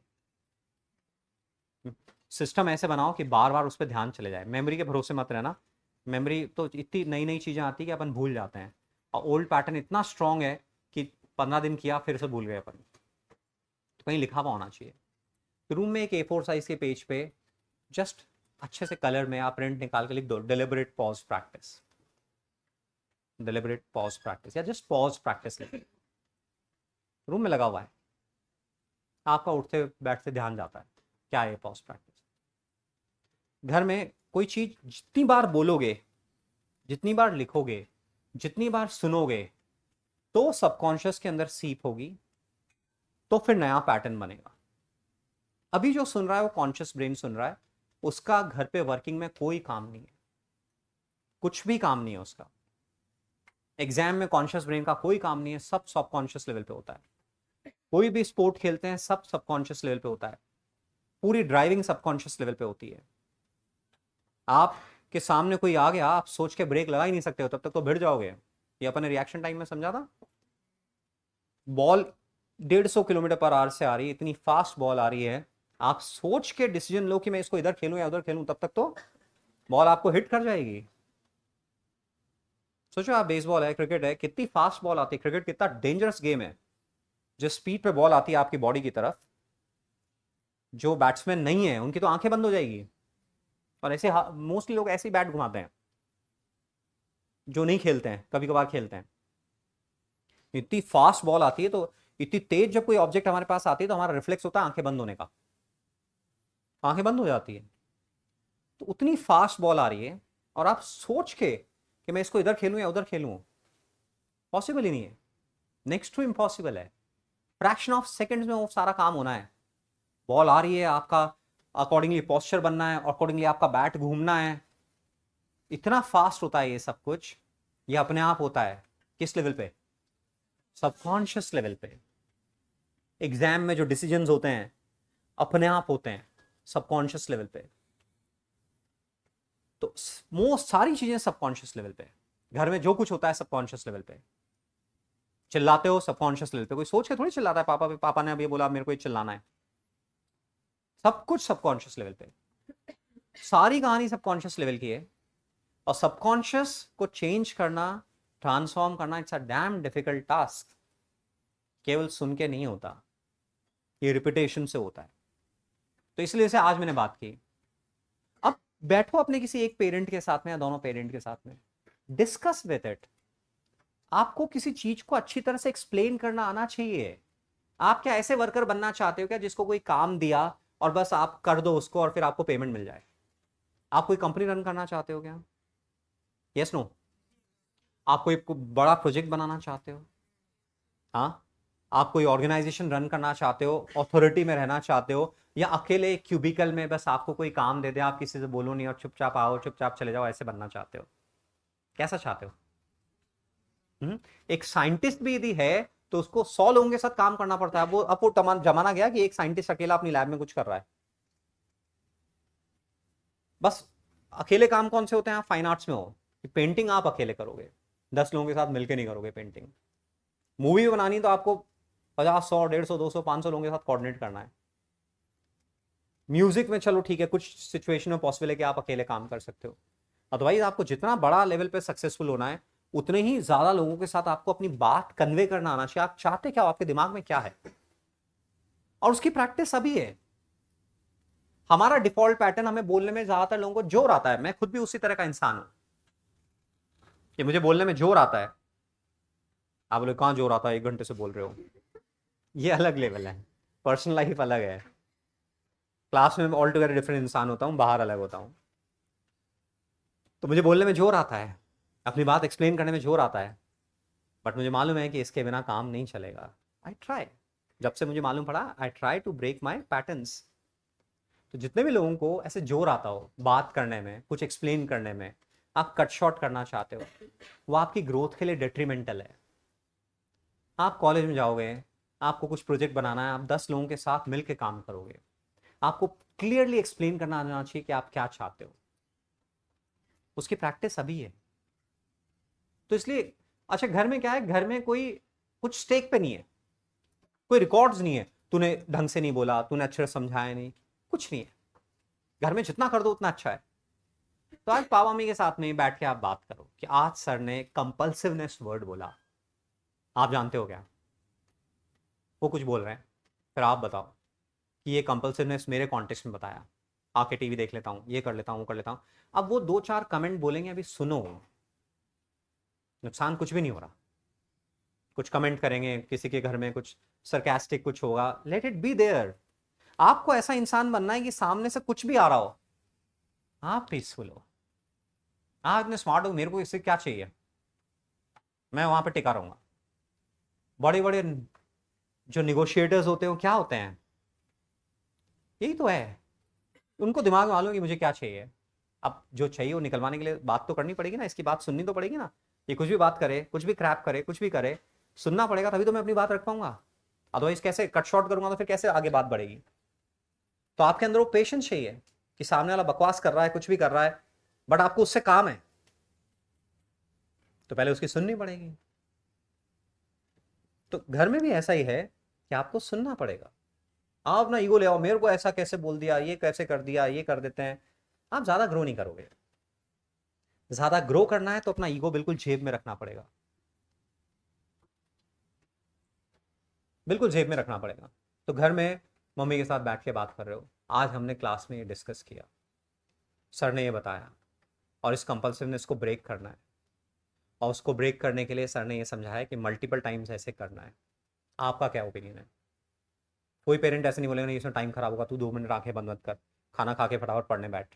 इतना समझदारी का इंडेक्स सब में है। वो करें नहीं करें वो सेकेंडरी है, बट आप करोगे तो उनको खुशी मिलेगी।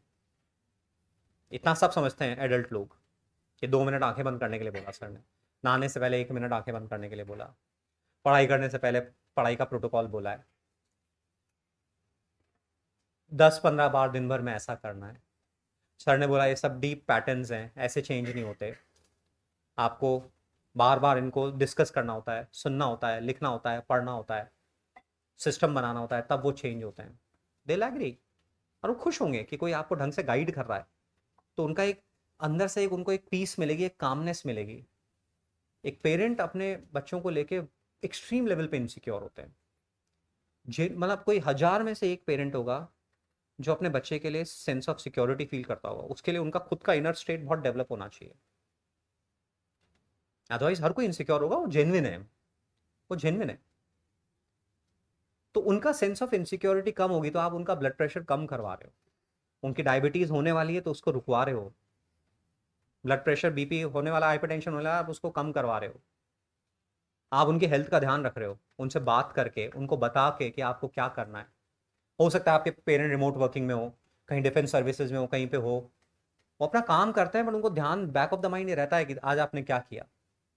तो आपको आगे होके बताना चाहिए उनको कि मैं ऐसा कर रहा हूं, ताकि उनको एक खुशी मिले, उनके अंदर एक पीस आए कि हाँ यार बच्चा समझदार हो रहा है और उसके अराउंड ऐसा सिस्टम है जो उसको गाइड कर रहा है ठीक तरीके से, मुझे परेशान होने की जरूरत नहीं। ये आप थर्ड पर्सन के लिए बहुत अच्छी बात कर रहे हो, ताकि वो अपनी लाइफ पे ध्यान दे, अपनी वेलबींग पे ध्यान दे। नहीं तो मेजोरिटी ऑफ पेरेंट्स अपनी वेलबींग को छोड़ के आपके उसमें लगे हुए हैं। तो अपनी वेलबींग पे ध्यान दें, तो अपना फायदा हो रहा है, उनका फायदा हो रहा है, सबका फायदा हो रहा है। आपका अच्छा पढ़ाई करना इस पूरे वर्ल्ड के लिए फायदेमंद है। क्या मालूम आप वर्ल्ड बैंक में किस लेवल पे काम करो, क्या नए प्रोजेक्ट्स लेकर आओ, पॉवर्टी एलिमिनेट करने के लिए, ये एलिमिनेट करने के लिए, वो एलिमिनेट करने के लिए। आप में से एक एक छोड़ दो ना, जो हुआ हुआ नहीं, तब देखो आप में कौन क्या क्या हो सकता है। तो आपका अच्छा पढ़ना, आपका सेंसिबल रहना इस पूरे वर्ल्ड के लिए जरूरी है। आपको लगता है मेरे खुद के लिए जरूरी है, पूरे वर्ल्ड के लिए जरूरी है। यहाँ में बहुत लोग बहुत कुछ अच्छा करेंगे, जो खुद की लाइफ को तो एलिवेट करेंगे, आसपास काउंटलेस लोगों की लाइफ को एलिवेट करने की क्षमता रखते हैं। तो इसलिए सेंसिबल रहना। तो मैंने आपको कई चीजें एक साथ डिस्कस करी हैं।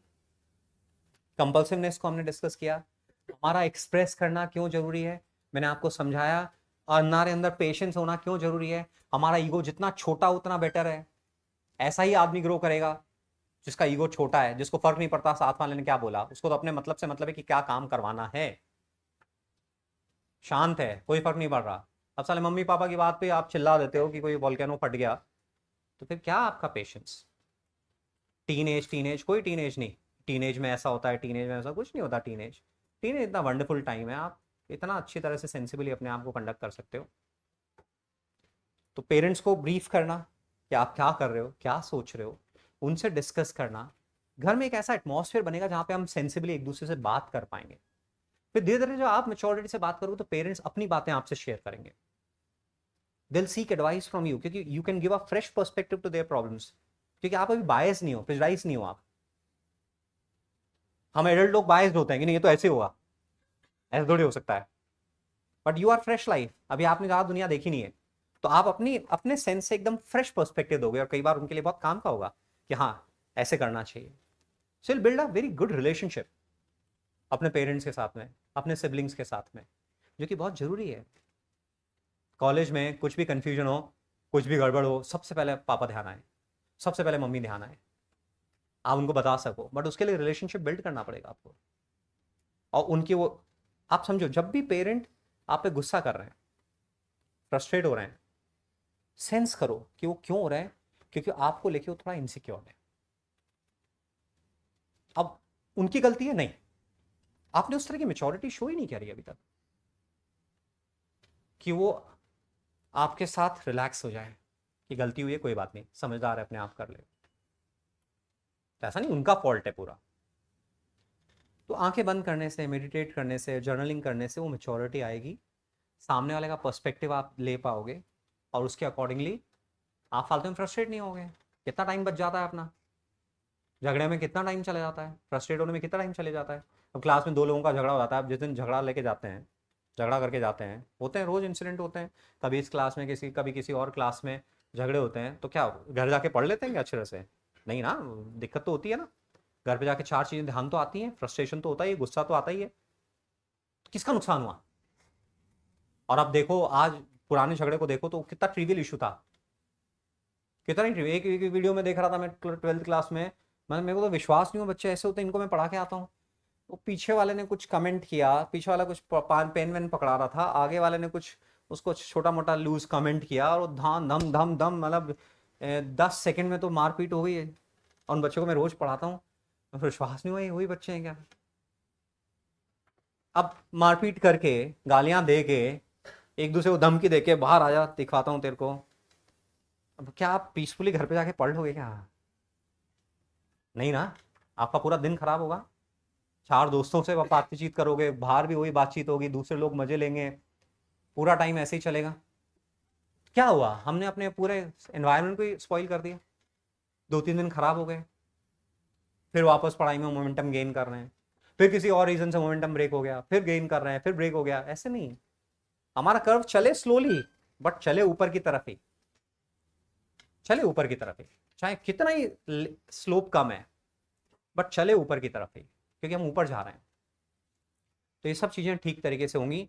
तो पूरा फोकस आपके साथ जो मेरा है वो ये है, आपको इनर लेवल पे बिल्ड करने का, अंदर से मेच्योरिटी डेवलप करने का, आपकी सेल्फ एस्टीम बढ़ाने का, आपके अंदर पेशेंस डेवलप करने का, आपका खुद के साथ रिलेशनशिप बेटर करने का, ताकि आलतू फालतू की चीज़ों से फ्री होके आपकी लाइफ के लिए जो इस समय सबसे कंड्यूसिव चीज़ें हैं, जो सबसे सही चीज़ें हैं, वो आप खुश होके करो।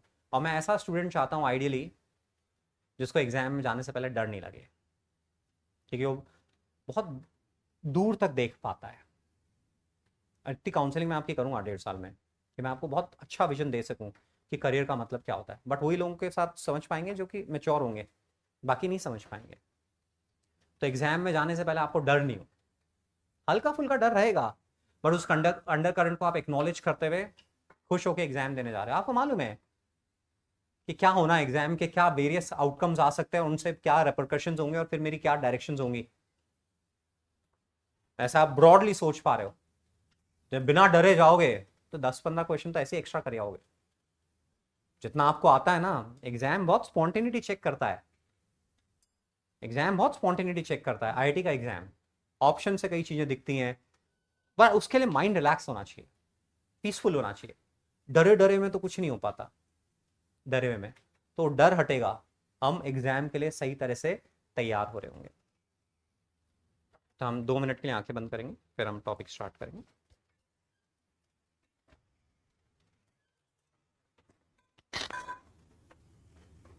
हम एक काम ये कर सकते हैं इंग्लैंड, मैं ऐसा कर सकता हूँ कि हमेशा इस तरह के वीडियोस में मैं क्लिप्स भी बनवाता हूँ, बट मेरे साथ शेयर करना बहुत नहीं हो पाता, छोटी, और एडिटिंग भी काफ़ी रिक्वायर्ड होती है। तो हम ऐसा कर सकते हैं, आज से हम ऐसा कर सकते हैं कि मैं रॉ कट आपको दे दूँ, कि भैया जैसे आज के सेशन का मैं रॉ कट दे दूँ आपको, यूट्यूब पे डाउनलोड कर सकते हैं। और डाउनलोड करके आप उसको लिख लो, रख लो, मैं पब्लिक करके दे दूंगा वीडियो, पब्लिक करके दे दूंगा। पब्लिक में क्या, पब्लिक वीडियो में क्या होता है, आप जेमिनाई को दे दो, वो पूरी उसकी समरी देता है आपको। जेमिनाई को आप उसका लिंक दे दो, वीडियो की पूरी समरी दे देगा, टाइम स्टैंपिंग भी करके दे देगा, कहाँ क्या बात हुई है। तो आपके पास एक जगह आपके फोल्डर में आपने वीडियोस डाल रखे, क्योंकि ये सब चीज़ें मल्टीपल टाइम देखने की बात है। मतलब मेरे पास स्टूडेंट आते हैं 2-2 3-3 साल पुराने, कि सर हमारे पास वीडियोस रखे हुए हैं और हम टाइम टू टाइम देखते हैं, और हमारे को वो डायरेक्शन मिल जाती है जो हमें रिक्वायर्ड होती है। तो इसलिए ये सब एक बार में चीज़ें ट्रांसफॉर्म हो जाए नहीं होता। ट्रांसफॉर्मेशन बहुत डिफिकल्ट टास्क है, बट बहुत प्लेजरेबल टास्क है, मज़ेदार टास्क है। मज़ा आता है खुद को ग्रो करते हुए होते हुए देखने में, मज़ा आता है। आप डायरी लिखोगे ना, तो 1 महीने पहले के पेज को आज के पेज से कंपेयर करोगे, आपको खुद की जर्नी देख के मज़ा आएगा कि यार मैं इवॉल्व हो रहा हूँ, मैं अपने फियर्स को बेटर वे में हैंडल कर रहा हूँ, मैं अपनी इनसिक्योरिटीज़ को बेटर वे में हैंडल कर रहा हूँ। डायरी लिखोगे तो आपको दिखेगा, अपना पैटर्न दिखेगा, अपनी ग्रोथ दिखेगी, अपनी जर्नी दिखेगी, अच्छा लगेगा, चीज़ें खोएंगी नहीं। आज कुछ बात डिस्कस हुई, आपने डायरी में लिखी हुई है, फ्लोरेसेंट मार्कर से उसको हाईलाइट कर दिया, तो जब डायरी देखोगे वो पन्ना पॉइंट दिख जाएगा, आपको लगेगा ये तो मैं कर ही नहीं रहा हूँ, या ये तो मैं कर रहा हूँ, अच्छा हो गया। वापस से आपको एक सेल्फ वो मिलेगा, ऑडिट की, यार करना है ये चीज़, वापस से करनी है। इसलिए लिखना बहुत इंपॉर्टेंट है। चीज़ें, अच्छी चीज़ों में बहुत मेहनत करनी पड़ती है, ऐसे कैजुअली नहीं हो जाती कि सुन लिया और सब हो गया।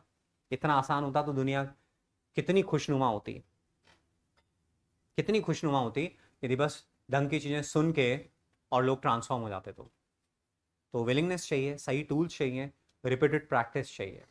आप समझते हो कॉन्शियस सबकॉन्शियस का, सबकॉन्शियस को चेंज करने के लिए we need repetitions. I share the video, आप उसको कॉन्टेक्स्ट के साथ में सेव करके रख लो, और जब आपको नीड हो आप वापस से उसको सुनो, ठीक है ना। Close your eyes.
ये चैप्टर बहुत इंटरेस्टिंग है और ऐसे कॉम्प्लिकेशन लेवल कम है। फिजिक्स के साथ बेनिफिट यही है कि मेजॉरिटी ऑफ चीज़ें प्रोसीजर बेस्ड हैं, प्रोसीजर बेस्ड है, सेट प्रोटोकॉल्स हैं, आप फॉलो करो, क्वेश्चन सॉल्व होना ही है, हर हालत में होना ही है। तो यहाँ पे ऐसे लंबी कैलकुलेशंस नहीं होंगी, एनिमेटिक्स वाली लंबी कैलकुलेशंस नहीं होंगी, छोटे छोटे क्वेश्चन होंगे, आराम से सॉल्व होंगे। तो हम डायनेमिक्स की बात कर रहे हैं, हम फोर्स की बात कर रहे हैं, ठीक है ना, हम फोर्स की बात कर रहे हैं। तो फोर्स को हम डिफाइन तो इस चैप्टर का जो शुरुआत का पार्ट है उसमें काफी सारी उसमें ऐसे कुछ डेफिनेशंस वगैरह हैं, कुछ सिचुएशंस हैं, तो उनमें मैं मॉड्यूल को यूज में लूंगा ताकि हम टाइम सेव कर पाए। वन टाइम रीडिंग है वो, तो हम अननेसेसरी नोट्स में लिखेंगे नहीं, जस्ट वन टाइम रीडिंग। कई चीजें ऐसी रहती है जो वन टाइम रीडिंग होती है कि एक बार आप फेमिलियर हो गए, उसके बाद उसको कोई पूछता नहीं है, बस आपको एक बार फेमिलियरिटी चाहिए होती है कि फोर्स क्या होता है, कितने तरह के फोर्सेज होते हैं, वो सब है ना। इनर्शिया ऑफ रेस्ट क्या होता है, इनर्शिया ऑफ मोशन क्या होता है, इनर्शिया ऑफ डायरेक्शन क्या होती है। तो हम जो मैथमेटिकल एस्पेक्ट होंगे वो नोट्स में लिख लेंगे और बाकी मैं आपको वैसे ही बताऊंगा। तो हम डायनेमिक्स पढ़ रहे हैं, तो डायनेमिक्स में हम फोर्स को हम देख रहे हैं। सबसे पहले फोर्स, सो फोर्स को हम फोर्स किसी ऑब्जेक्ट पे फोर्स लगाते हैं, तो फोर्स का हमेशा कोई एजेंट होता है, बिना एजेंट के फोर्स नहीं लगेगा। जब भी कोई फोर्स है तो कोई लगा रहा है उस फोर्स को, कोई फोर्स है तो कोई लगा रहा है। यदि किसी फोर्स का एजेंट ही मालूम नहीं पड़ रहा, यानी वो फोर्स एग्जिस्ट नहीं कर रहा, वो इमेजिनरी फोर्स है। तो फोर्स को हम बोलते हैं एक्शन, अ पुश और अ पुल। फोर्स को हम लोग मोस्टली क्या बोलते हैं, पुश और अ पुल। और फोर्स लगाने का कॉन्सिक्वेंस क्या होता है, फोर्स लगाने का इफेक्ट क्या होता है, क्या क्या इफेक्ट्स आ सकते हैं फोर्स लगाने से। एक्सेलरेशन आ सकता है, फोर्स से एक्सेलरेशन आ सकता है, और क्या आ सकता है, नहीं मतलब वो एक्सेलरेशन, एक्सेलरेशन में सब आ गया कि पोजीशन चेंज हो रही है, वेलोसिटी चेंज हो रही है, डायरेक्शन चेंज हो रही है। तो फोर्स का एक इफेक्ट है कि के बाद एक्सेलरेशन आ सकता है, और दूसरा इफेक्ट क्या हो सकता है, डिफॉर्मेशन आ सकता है, शेप चेंज हो सकता है। क्या दोनों एक साथ हो सकते हैं? यस, दोनों एक साथ हो सकते हैं। जब अपन बॉल को टेनिस रैकेट से हिट कर रहे हैं तो बॉल डिफॉर्म भी हो रही है और साथ में एक्सेलरेट भी हो रही है। और हो सकता है बॉडी रिजिड हो तो डिफॉर्म नहीं हो रही है, केवल एक्सेलरेट हो रही है। तो रियल लाइफ में कोई बॉडी रिजिड नहीं होती है। रिजिड जो टर्म है वो एक एक रिलेटिव टर्म है, एक रिलेटिव टर्म है। लेदर बॉल को, लेदर बॉल से हम कैच कैच खेल रहे हैं तो कोई डिफॉर्मेशन नहीं है, लेदर बॉल में कोई डिफॉर्मेशन नहीं है, हम कैच कैच खेल रहे हैं तो। बट लेदर बॉल को यदि हम आयरन बैट से हिट कर रहे हैं तो उसमें कुछ डिफॉर्मेशन आएगा, तो रिलेटिव टर्म है। तो फोर्स, एक्शन, अ पुश और अ पुल विच कैन एक्सेलरेट और oblique and deform a body. Force, a push और अ पुल विच कैन एक्सेलरेट एंड और डिफॉर्म अ बॉडी। ये फोर्स का बेसिक पर्पस हो गया। फोर्स क्या होता है, फोर्स जब भी लग रहा है तो कोई एजेंट है जो कि फोर्स लगा रहा है। फोर्स को हम लोग दो कैटेगरी में डिवाइड कर सकते हैं, एक फील्ड फोर्स और एक कॉन्टैक्ट फोर्स। एक है फील्ड फोर्स, ये नई टर्म है आपके लिए, और एक है कॉन्टैक्ट फोर्स। फील्ड फोर्स जिसमें कि कॉन्टैक्ट की नेसेसिटी नहीं है, जैसे अर्थ और सन के बीच में कोई कॉन्टैक्ट नहीं है, बट अर्थ का जो मोशन हो रहा है वो उस सन के फोर्स की वजह से ही हो रहा है। जो सन के चारों ओर अर्थ रिवॉल्व कर रही है उसके लिए कौन रिस्पॉन्सिबल है, सन का ग्रेविटेशनल फोर्स रिस्पॉन्सिबल है। अर्थ के चारों ओर मून रिवॉल्व कर रहा है, उसके लिए कौन रिस्पॉन्सिबल है, अर्थ का ग्रेविटेशनल फोर्स रिस्पॉन्सिबल है। एटम में इलेक्ट्रॉन न्यूक्लियस के चारों ओर घूम रहा है, उसके लिए रिस्पॉन्सिबल जो है वो न्यूक्लियस का अट्रैक्टिव फोर्स है, इलेक्ट्रोस्टैटिक फोर्स है ना। तो वहां पे कोई कॉन्टैक्ट नहीं हो रहा, इलेक्ट्रॉन न्यूक्लियस में कोई डायरेक्ट कॉन्टैक्ट नहीं है। सन अर्थ में, मून अर्थ में, आने दो जो आ रहा है जाने दो, कोई आएगा अपने आप आ जाएगा, अटेंशन में ही तरफ रखो। तो वो हमारा फील्ड फोर्स हो गया जिसके लिए कॉन्टैक्ट की नेसेसिटी नहीं है। तो फील्ड फोर्सेस में कौन सा आएगा, ग्रेविटेशनल फोर्स फील्ड फोर्स में आएगा, उसमें कोई कॉन्टैक्ट की नेसेसिटी नहीं है। इलेक्ट्रोमैग्नेटिक फोर्स जो है, मैग्नेट और आयरन का पीस दूर है, दो मैग्नेट आपस में दूर है, कोई कॉन्टैक्ट में नहीं है, बट स्टिल वो आपस में एक दूसरे पर फोर्स एक्सर्ट कर पा रहे हैं, अट्रैक्ट कर पा रहे हैं, रिपेल कर पा रहे हैं, तो वो हमारा फील्ड फोर्स हो गया। तो इलेक्ट्रोमैग्नेटिक फोर्स, ग्रेविटेशनल फोर्स, ये हमारा फील्ड फोर्स में आ रहा है। कॉन्टैक्ट फोर्स, जैसे मैं फ्लोर पे खड़ा हुआ हूं, तो फ्लोर पे खड़ा हुआ हूं तो मैं फ्लोर को पुश कर रहा हूं, फ्लोर मुझे पुश कर रहा है, वो नॉर्मल फोर्स, वो कॉन्टैक्ट फोर्स है। मैं यहाँ पे दीवार को पुश कर रहा हूं, ये कॉन्टैक्ट फोर्स है। यहाँ पे इसको मैं खींच रहा हूं, टेंशन फोर्स, ये कॉन्टैक्ट फोर्स, ये टेंशन फोर्स, ये भी कॉन्टैक्ट फोर्स है कि ये खींच रहा है। है ना। तो ऐसे फोर्सेस जिसके लिए कांटेक्ट की नेसेसिटी है, बिना कांटेक्ट के वो फोर्स नहीं लग सकता है, उनको हम लोग बोलते हैं कांटेक्ट फोर्स। तो टेंशन फोर्स जो अभी अपन सीखेंगे, टेंशन फोर्स इस कैटेगरी में आएगा, स्प्रिंग फोर्स इस कैटेगरी में आएगा, नॉर्मल रिएक्शन इस कैटेगरी में आएगा, फ्रिक्शन इस कैटेगरी में आएगा। फ्रिक्शन बिना कांटेक्ट के पॉसिबल नहीं होगा, कांटेक्ट होगा तभी फ्रिक्शन लगेगा। तो वो सारे हमारे कांटेक्ट फोर्सेस की कैटेगरी में आएंगे। दो तरह के फोर्सेस हो गए, एक हो गया हमारा फील्ड फोर्स और एक हो गया contact force.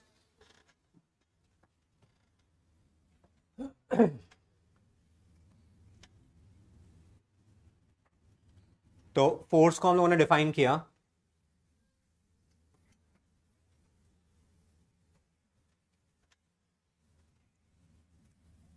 a force is an action, push or a pull, that produces a deformation and or an acceleration. Unbalanced force मतलब नेट फोर्स नॉन जीरो है, unbalance force always causes an acceleration. Acceleration होने के लिए unbalance force चाहिए, Newton second law में हम लोग देखेंगे। तो हम दो तरह के फोर्सेस देख रहे हैं, कॉन्टैक्ट फोर्स देख रहे हैं, फील्ड फोर्स देख रहे हैं। कॉन्टैक्ट फोर्स के लिए फिजिकल कॉन्टैक्ट की नेसेसिटी है, वो कॉन्टैक्ट फोर्स है।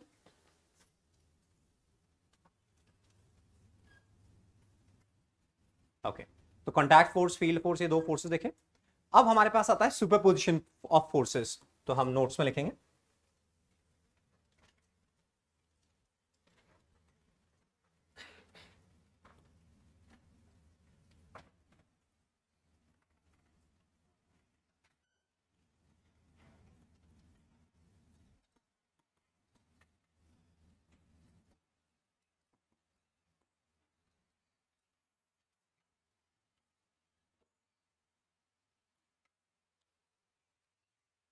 So force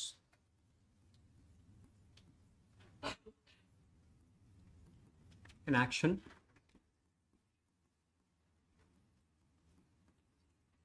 push or pull which causes acceleration,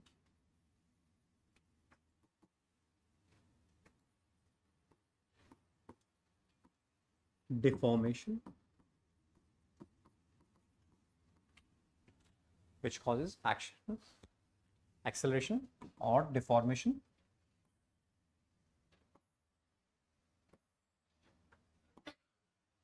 दो तरह के फोर्सेस बोल रहे हैं,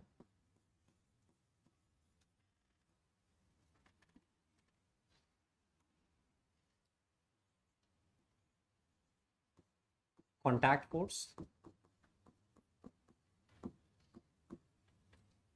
and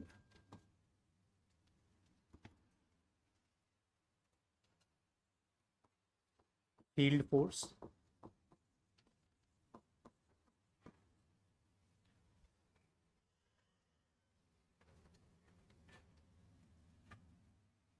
superposition principle,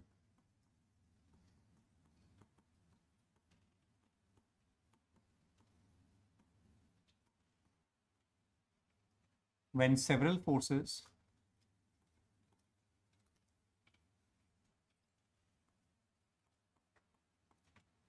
act on a particle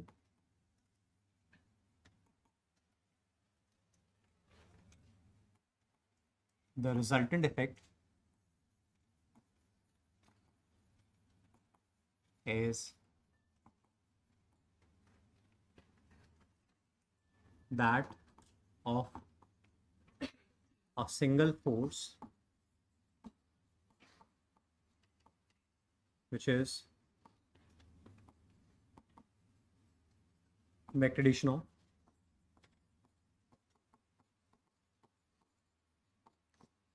all the forces applied। इशित क्या कहना चाह रहे हैं अपन इसमें, पढ़ के बताना।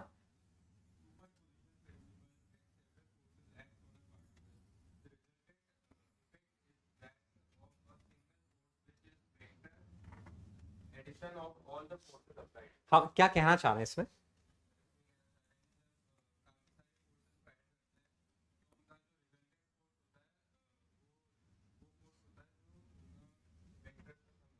नहीं, क्या कहना चाह रहे हैं, थोड़ा और सोच के बताओ। आप कहना चाह रहे हैं बहुत सारे फोर्सेस एक्ट कर रहे हैं, तो रिजल्टेंट इफेक्ट क्या होगा? उन सारे फोर्सेस का इफेक्ट क्या होगा? That effect is equivalent to that of a single force which is given by sum of all the forces.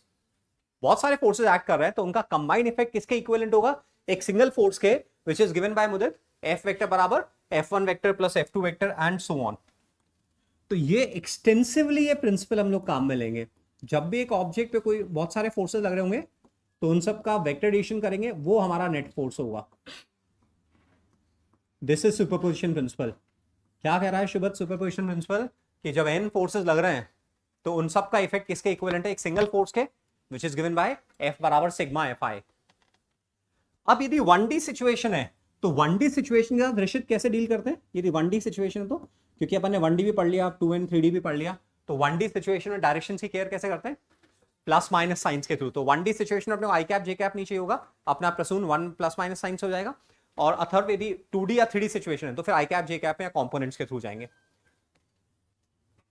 तो ये सुपरपोजिशन प्रिंसिपल हो गया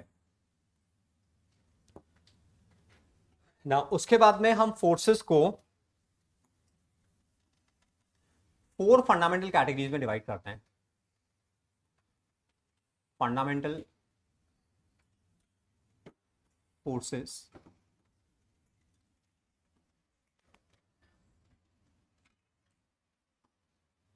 पहला है gravitation force, second weak nuclear force, third है electromagnetic force,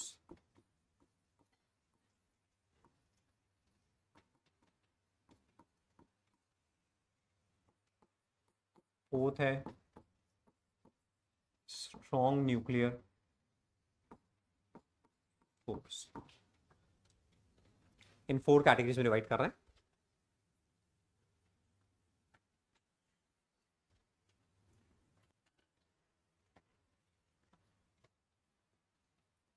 F gravitation is to F weak nuclear is to F electromagnetic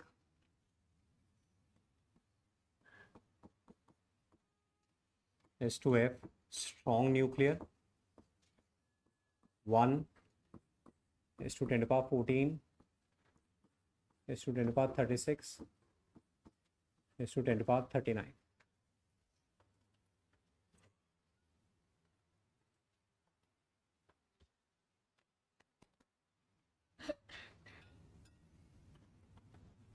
तो जितने भी हमारे अराउंड फोर्सेस हैं उनको ऐसे अपन 4 कैटेगरी में डिवाइड कर सकते हैं।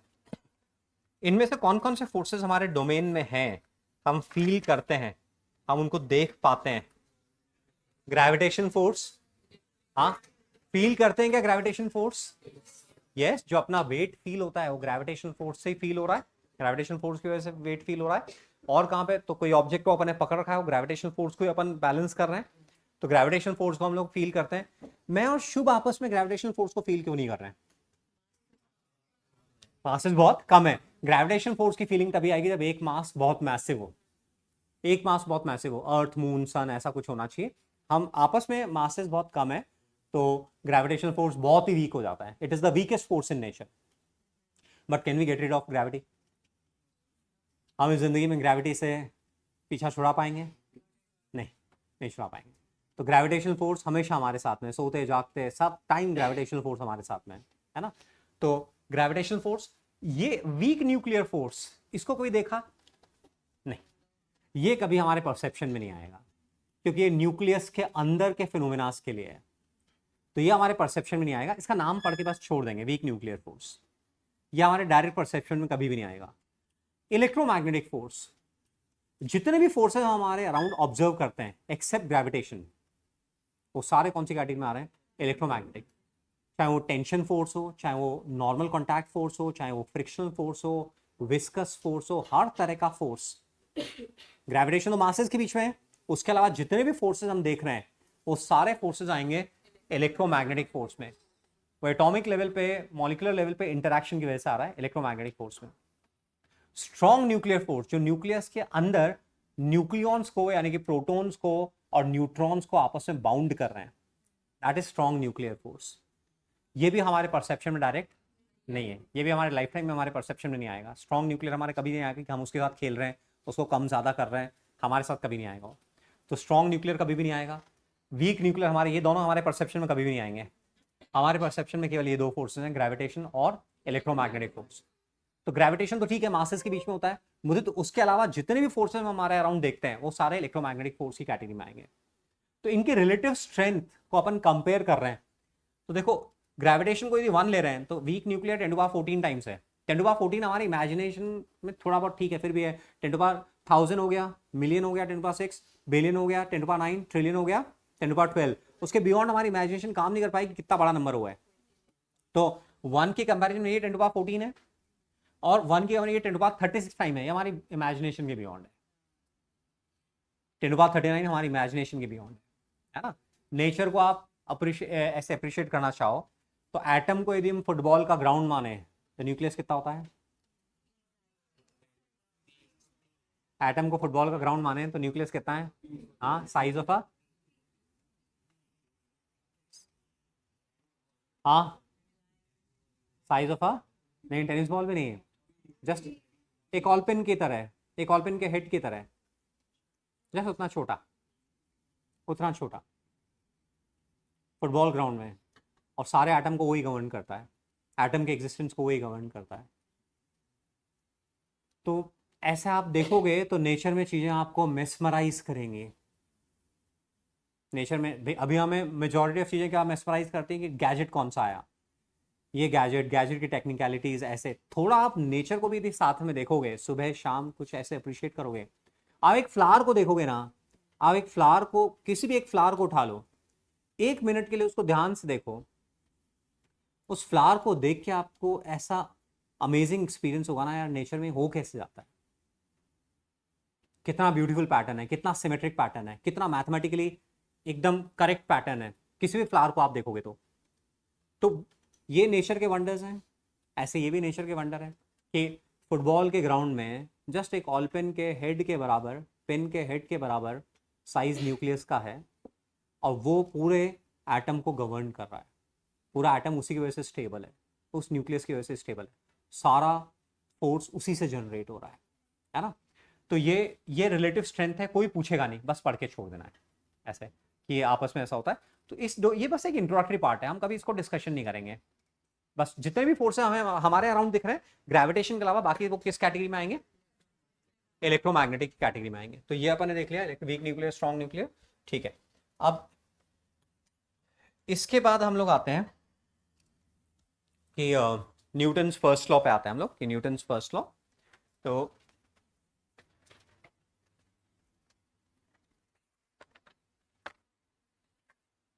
न्यूटन्स फर्स्ट लॉ,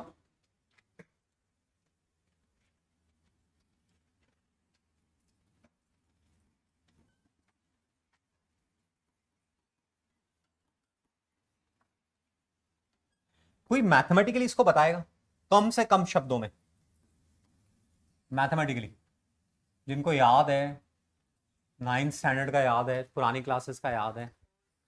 शुभद, मैथमेटिकली नहीं पता, ठीक है। इशित, नहीं, कौन बताना चाहेगा मैथमेटिकली कम से कम शब्दों में? हाँ,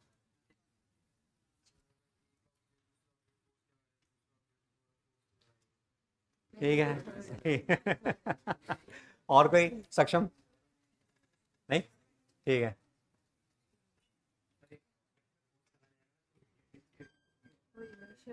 सही है, और सही है, तो थोड़ा बहुत सही है।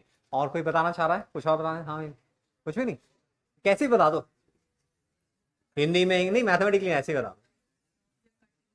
An object continues its state of rest or of uniform motion until and unless some net force acts on it, a net force is applied on it, है ना। तो इसको mathematically, an object continues its state of rest or of uniform motion, इसका मतलब क्या है? ए कितना है? 0। ए कितना है? 0 है। कब? जबकि नेट फोर्स पे कितना है 0। तो मैथमेटिकली हमें बोलना है तो हम क्या बोलेंगे A 0 इफ F is 0। बस ये न्यूटन फर्स्ट लॉ है। 11th स्टैंडर्ड से देखें तो न्यूटन फर्स्ट लॉ क्या है, if A 0 rather if F net is 0 then A is 0। Object rest पर है, रेस्ट पे बनी रहेगी, सर्टेन वेलोसिटी ट्रैवल कर रही है, उतनी वेलोसिटी से ट्रैवल करती रहेगी। तो रेस्ट पे ही है और वेलोसिटी ट्रैवल कर रही है तो उतनी वेलोसिटी ट्रैवल करती रहेगी, यानी कि एक्सेलरेशन कितना है 0 है। काइनेमेटिक्स से अपन देख रहे हैं आद्या, तो एक्सेलरेशन 0 है, एक्सेलरेशन 0 है। तो एक्सेलरेशन 0 है कब, जबकि नेट फोर्स 0 है। तो यदि इसको मैथमेटिकली बोलें तो मैथमेटिकली जस्ट ये हो गया F net is 0 then is 0।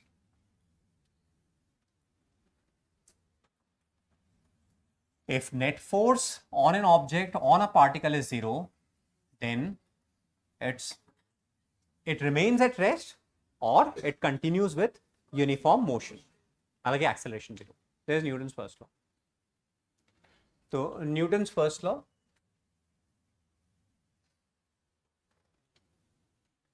ये ठीक है, ओके। तो यहां से फिर हम इनर्शिया का कॉन्सेप्ट लेकर आते हैं न्यूटन्स फर्स्ट लॉ के बाद में। इनर्शिया,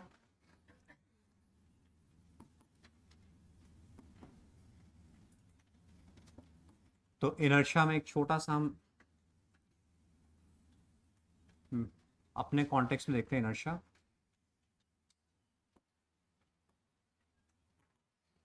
हमें नए कामों में इनर्शिया क्यों आता है, जो हमारे लिए सही होते हैं, जो हमारे लिए सही होते हैं उनमें इनर्शिया क्यों आता है। जैसे कुछ बताओ जिसमें इनर्शिया आता हो, कुछ कामों में इनर्शिया आता है जो हमारे लिए सही होते हैं। हाँ, सुबह उठने में इनर्शिया आता है, हमारे लिए सही है। टाइम से उठने में इनर्शिया आता है, सही है। और बताओ, हाँ, वर्कआउट करने में इनर्शिया आता है। और हाँ, पढ़ने में इनर्शिया आता है, आता है। पढ़ने में इनर्शिया आता है, इंट्रोस्पेक्शन डायरी राइटिंग में इनर्शिया आता है ना। हाँ, इनर्शिया आता है। हाँ, हेल्दी खाना खाने में इनर्शिया आता है, सही बात है। और किसी में तनिष इनर्शिया आता हो।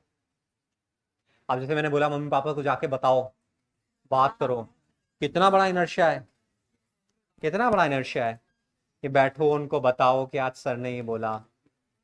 ऐसी बातें कभी बैठ के करी नहीं अपन ने, है ना। तो इनर्शिया है। तो ये एक तो हुआ कि अपन बस समझ रहे कि यार मेरे को मन नहीं कर रहा, ये बहुत सुपरफिशियल लेवल पे हो गया, कॉमन लेमन लैंग्वेज में हो गया, मेरे को मन नहीं कर रहा इसलिए नहीं, मेरे को पापा मम्मी से बात करने का मन नहीं कर रहा, उनको बताने का मन नहीं कर रहा, मेरे को सुबह उठने का मन नहीं कर रहा, मेरे को पढ़ाई करने का मन नहीं कर रहा, मेरे को एक्सरसाइज करने का मन नहीं कर रहा, मेरे को डायरी लिखने का मन नहीं कर रहा, मेरे को मेडिटेट करने का मन नहीं कर रहा, मेरे को ये नहीं मन कर रहा, वो नहीं मन कर रहा। ये तो हो गया सुपरफिशियल लेवल पे, बहुत ही सरफेस लेवल पे। अब इसको थोड़ा और डीप लेवल पे समझे तो इनर्शिया क्यों आ रहा है, क्यों आ रहा है इनर्शिया। बिकॉज आपका न्यूरल नेटवर्क उसके लिए यूज टू नहीं है, सीधी सी बात है, न्यूरल नेटवर्क यूज टू नहीं है। मेरे को कोई ऐसा चैप्टर पढ़ाने को बोलोगे जो कि मैं नहीं पढ़ाता हूं तो इनर्शिया आएगा अंदर से। अब मेरी बुद्धि बीच में आए कि देख गिरीश पढ़ाएगा तो फिर ये चैप्टर भी तेरे को अच्छा डिलीवर करने में हेल्प मिलेगी, बिना पढ़ाए तेरे को कैसे डिलीवर कर पाएगा। कभी भी जरूरत पड़ सकती है, कभी कोई टीचर नहीं हो, पढ़ाना पड़ा तो, और इस तो नए नए एक्सपीरियंस होगा अपने अंदर, और सब्जेक्ट में और डेप्थ आएगी। मैं अपनी बुद्धि को बीच में लेकर आ पा रहा हूँ और फिर मैं फोर्सफुली अपने आप को धक्का दे के कर पा रहा हूँ। एक क्लास में पढ़ाया थोड़ा कंफर्ट आया, दूसरी क्लास में पढ़ाया थोड़ा और कंफर्ट आया, 4-5 क्लासेस के बाद में एकदम कंफर्ट आ गया। तो एक तो इसको अपन ऐसे ऊपर ऊपर से समझे, मन नहीं कर रहा था, मन किया, ऐसा कुछ हो गया। डीप लेवल पे देखें तो क्या हुआ कि हमने एक्चुअली उस काम को फोर्स करके किया तो पैटर्न बना। जैसे जैसे पैटर्न बनेगा इनर्शिया कम होने लगेगा, वो काम एफर्टलेसली होने लगेगा। तो देखो मेडिटेट करने में कितने लोगों को दिक्कत आती है, इनर्शिया आता है, इनर्शिया आता है, ठीक है। वर्कआउट करने में कितने लोगों को इनर्शिया आता है, वर्कआउट करने में कितने लोगों को इनर्शिया आता है, ठीक है। डायरी राइटिंग में कितने लोगों को इनर्शिया आता है,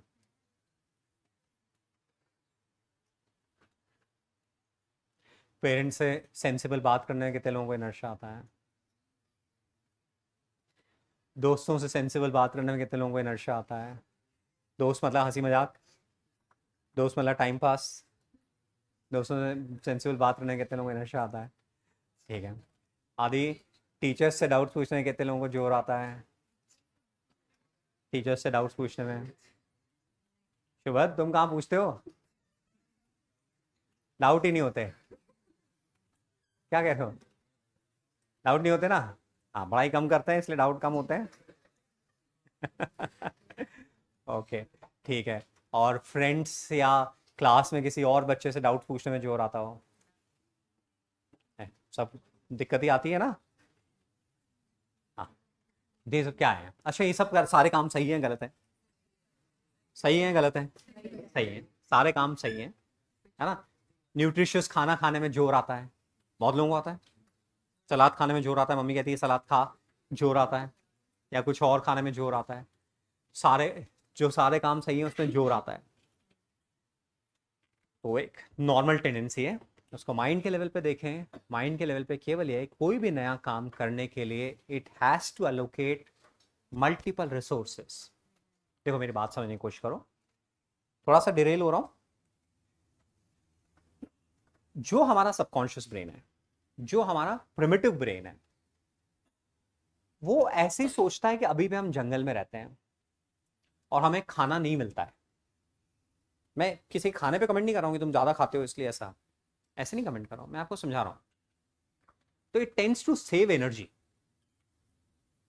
it tends to save energy, क्योंकि वो बहुत deep pattern, millions of years हमारा एवोल्यूशन पैटर्न बना हुआ है कि जंगल में रहते थे तो एक बार खाना मिल जाता था, अब नेक्स्ट कब मिलेगा मालूम नहीं। एक दिन भूखा रहना पड़ेगा, 2 दिन भूखा रहना पड़ेगा, मालूम नहीं। तो हमारे प्रिमिटिव ब्रेन में ये पैटर्न बना हुआ है कि एनर्जी सेव करनी है।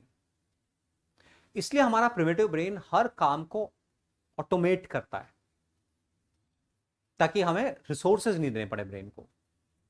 सबसे ज्यादा एनर्जी ब्रेन ही कंज्यूम करता है, तो ब्रेन को रिसोर्सेज नहीं देने पड़े। तो जितने भी लोग अपने प्रिमिटिव ब्रेन से गवर्न होते हैं, मोस्टली लोग अपने प्रिमिटिव ब्रेन से गवर्न होते हैं, ठीक है ना? रैशनल ब्रेन से कम लोग गवर्न होते हैं, ज्यादातर लोग प्रिमिटिव ब्रेन से गवर्न होते हैं। तो प्रिमिटिव ब्रेन से गवर्न होते हैं, तो प्रिमिटिव ब्रेन आपको नई चीज करने में रेजिस्ट करेगा ही, क्योंकि डायरी लिखने का मतलब है कि बैठ के पूरे थॉट प्रोसेस को सेटल करना, कुछ सोचना फिर लिखना। It needs resources, for this the brain needs resources. Workout करने का मतलब है कि अगेन रिसोर्सेस। बात करनी किसी से बैठ के, तो ब्रेन यूज टू नहीं है, तो फिर से रिसोर्सेस। तो हर जगह जितने ऐसे काम करने हैं उन सब में रिसोर्सेस, रिसोर्सेस चाहिए। और वो अंदर से ऑटोमेटिकली इनर्शिया आएगा, अंदर से इनर्शिया आएगा। तो इसमें सही चीज क्या होती है?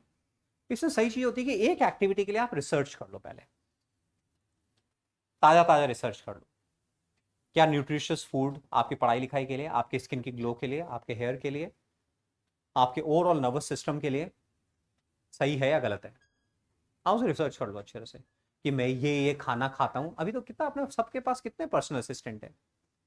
आप जिम्नाई को बोलो मैं ये रोज मेरा हफ्ते भर में मैं ये खाना खाता हूँ, इतनी बार बाहर खाता हूँ, हमारे घर में ऐसा खाना बनता है, ये मेरा टिपिकल लंच है, ये टिपिकल ब्रेकफास्ट है, ये मेरा ये है, ज़्यादातर मेरा ये खाने का मन करता है, ये मैं नहीं खाता हूँ। मेरा कॉन्टेक्स्ट ये है कि मैं 16 साल का हूँ, मेरा इतनी हाइट है, मेरा इतना वेट है, और प्लस मेरे को इतनी नींद आती है, इतना मैं फोकस कर पाता हूँ, नहीं कर पाता हूँ, IIT JEE का एग्जाम दे रहा हूँ। थोड़ा और कॉन्टेक्स्ट बता दो उसको, अच्छी तरह से पूरा कॉन्टेक्स्ट बता दो। और उससे पूछो कि क्या मेरा खाना पीना मेरे कॉन्टेक्स्ट के लिए कंड्यूसिव है, क्या चेंजेस लेकर आने हैं, क्यों लेकर आने हैं। थोड़ा और डिग डाउन करो, और थोड़ा डिग करो, और थोड़ा डिग करो, तो आपको लॉजिकल चीजें मिलेगी। अब महीना 2 महीना फोर्स करो। इसमें मतलब ऐसा सनकी बनना पड़ता है कि जैसे आपको वर्कआउट के लिए, रनिंग के लिए फोर्स करना है, तो बारिश हो रही है ना तो भी आपको भागने जाना है। उस लेवल का आपको सनकी बनना पड़ता है नई चीजों के लिए, क्योंकि आपने नया पैटर्न बन रहा है ना, तो नए पैटर्न में आपने एक दिन भी गड़बड़ कर दी तो फिर वो पैटर्न कॉम्प्रोमाइज होगा, फिर वापस से शुरुआत करनी पड़ेगी। तो यहां इन सारी आदतों में जो मैं आपके साथ पीछे पड़ा हुआ हूं पिछले 4 महीनों से, 3.5 महीनों से, इन सारी आदतों में आपको महीना 2 महीना फोर्स करना पड़ेगा, एकदम फोर्स। कि 2 घंटे पढ़ने की आदत नहीं है, फोर्स। पेरेंट्स से बात नहीं करना है, फोर्स कि आज बैठेंगे 5 मिनट इस टॉपिक पे बात करके आएंगे। डाउट पूछेंगे, अंदर से घबराहट हो रही है, डाउट पूछेंगे, जाएंगे, वर्कआउट करेंगे, फोर्स। या आपकी रैशनल ब्रेन को फोर्स करना पड़ेगा। धीरे धीरे अपने आप खुद ऑब्जर्व करोगे अपनी जर्नी में, डायरी रोज लिखते हो, अपनी इनर्शिया का लेवल नोट करो, इनर्शिया धीरे धीरे कम होगा कम होगा। क्यों? क्योंकि न्यूरल लेवल पे, साइंस के लेवल पे अंदर पाथवे बनता जा रहा है। ब्रेन को अब ये अननेसेसरी एक्टिविटी नहीं लग रही है और आप इसको करके खुश होते हो। यहां खुश होना बहुत इंपॉर्टेंट है, ध्यान रखना। प्रिमिटिव ब्रेन उस सारी एक्टिविटी को कराएगा जिसमें खुश होते हैं। तो नई एक्टिविटीज हम कई तो करते हैं ना, ऐसा थोड़ी सारी नई एक्टिविटीज के लिए मना करते हैं। जहां हमें खुशी मिलती है, जहां हमें मालूम है खुशी मिलेगी, जहां कुछ प्लेजर मिलेगी, चाहे एडल्ट स्पेस है कुछ और है, जहां अपने को मालूम है कि यार प्लेजर मिलेगी, तो वहां अपने आप ब्रेन करवाता है, वो प्रिमिटिव ब्रेन कराता है, रिस्क भी लेता है वहां पे क्योंकि प्लेजर के साथ एसोसिएट है। तो ये जो नई चीजें हैं, चाहे वो मेडिटेट करें इररिस्पेक्टिव ऑफ द आउटकम, पढ़ाई करें irrespective of the outcome, parents से बात करें, झगड़ा हुआ, अपन गए थे अच्छी बात करने, झगड़ा हो गया, कुछ और उठ के झगड़ा करके उठे, कुछ भी हुआ हो, बट यू ट्राइड, टीचर के पास you tried, meditate you tried, हर चीज के लिए अपनी डायरी में वेरी नाइस, बहुत सही किया तूने आदित्य, आज वर्कआउट किया, आज ये किया, आज वो किया। खुशी को उसके साथ अटैच करो, प्लेजर को उसके साथ अटैच करो। Force, attach pleasure, pleasure. और किसी के लिए अकाउंटेबिलिटी बनाओ कि आप किसी को बोल रहे हो कि ये तो करूंगा मैं, पब्लिकली आप किसी को बोल रहे हो, ऐसा सिस्टम बनाओ। महीना 2 महीना फोर्स करके, बस फिर वो अंदर का झंझट खत्म, एफर्टलेसली चीजें होने लगी। बट तब तक सन की बनना पड़ेगा, क्रेजी बनना पड़ेगा कि पढ़ना है, पढ़ना है, मन नहीं हो रहा, मन के अगेंस्ट जाके पढ़ना है, 3 घंटे बैठना है, अंदर पूरी हलचल मची हुई है, लेट इट बी देयर, मुझे तो बैठना है क्योंकि आपने कमिटमेंट कर रखा है अपने सर को कि मेरी 5-6 घंटे पढ़ाई होगी। तो ये है इनर्शिया। और एक एवरेज इंसान इनर्शिया के पीछे पूरी जिंदगी बर्बाद कर लेता है। एक एवरेज इंसान इनर्शिया के पीछे अपनी पूरी लाइफ को एक मीडियोकर लेवल पे सेटल करके रखता है। With all due respect to all the elders, हम आपस में बात कर रहे हैं। आप तो अभी जस्ट जमीन से निकले हो, ब्लूम होने वाले हो, आपको इनर्शिया नहीं। तो आपकी जिंदगी में इनर्शिया, इनर्शिया आपकी जिंदगी में अच्छी चीजों के लिए बेयर मिनिमम होना चाहिए, बेयर मिनिमम। तो आपको समझना है कि इनर्शिया क्यों आ रहा है, मेरा वर्कआउट करने का मन क्यों नहीं कर रहा है, और मेरे लिए वर्कआउट करना क्यों जरूरी है। मेरा मेडिटेट करने का मन नहीं कर रहा, खाने की प्लेट सामने आ गई, आपको ध्यान भी आया कि 2 मिनट आंखें बंद करनी, मन नहीं कर रहा, नया पैटर्न बनेगा कि अभी ये है, न्यूरॉन्स फायर होते हैं, खाना खाओ, अटैच है वो दोनों आपस में, हाथ अपने आप चलने लग जाते हैं।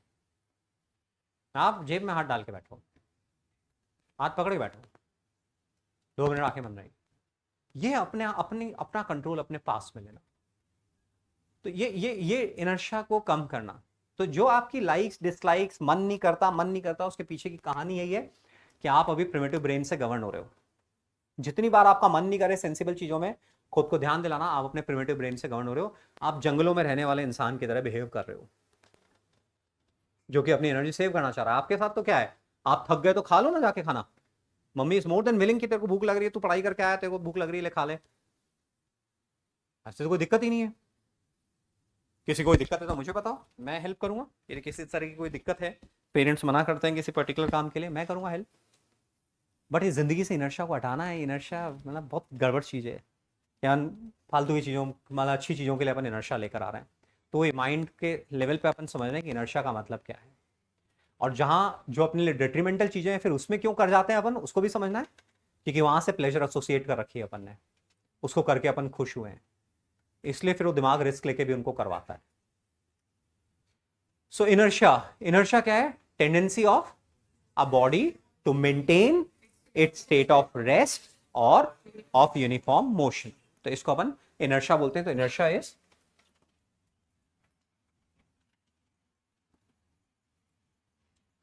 Tendency of a body to maintain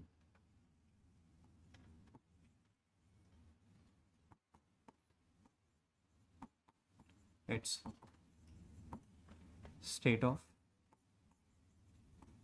rest oblique motion tendency of body to maintain its state of rest oblique motion. और यहाँ पे अपन फिर 3 तरह के इनर्शिया बीच में लेकर आ जाते हैं।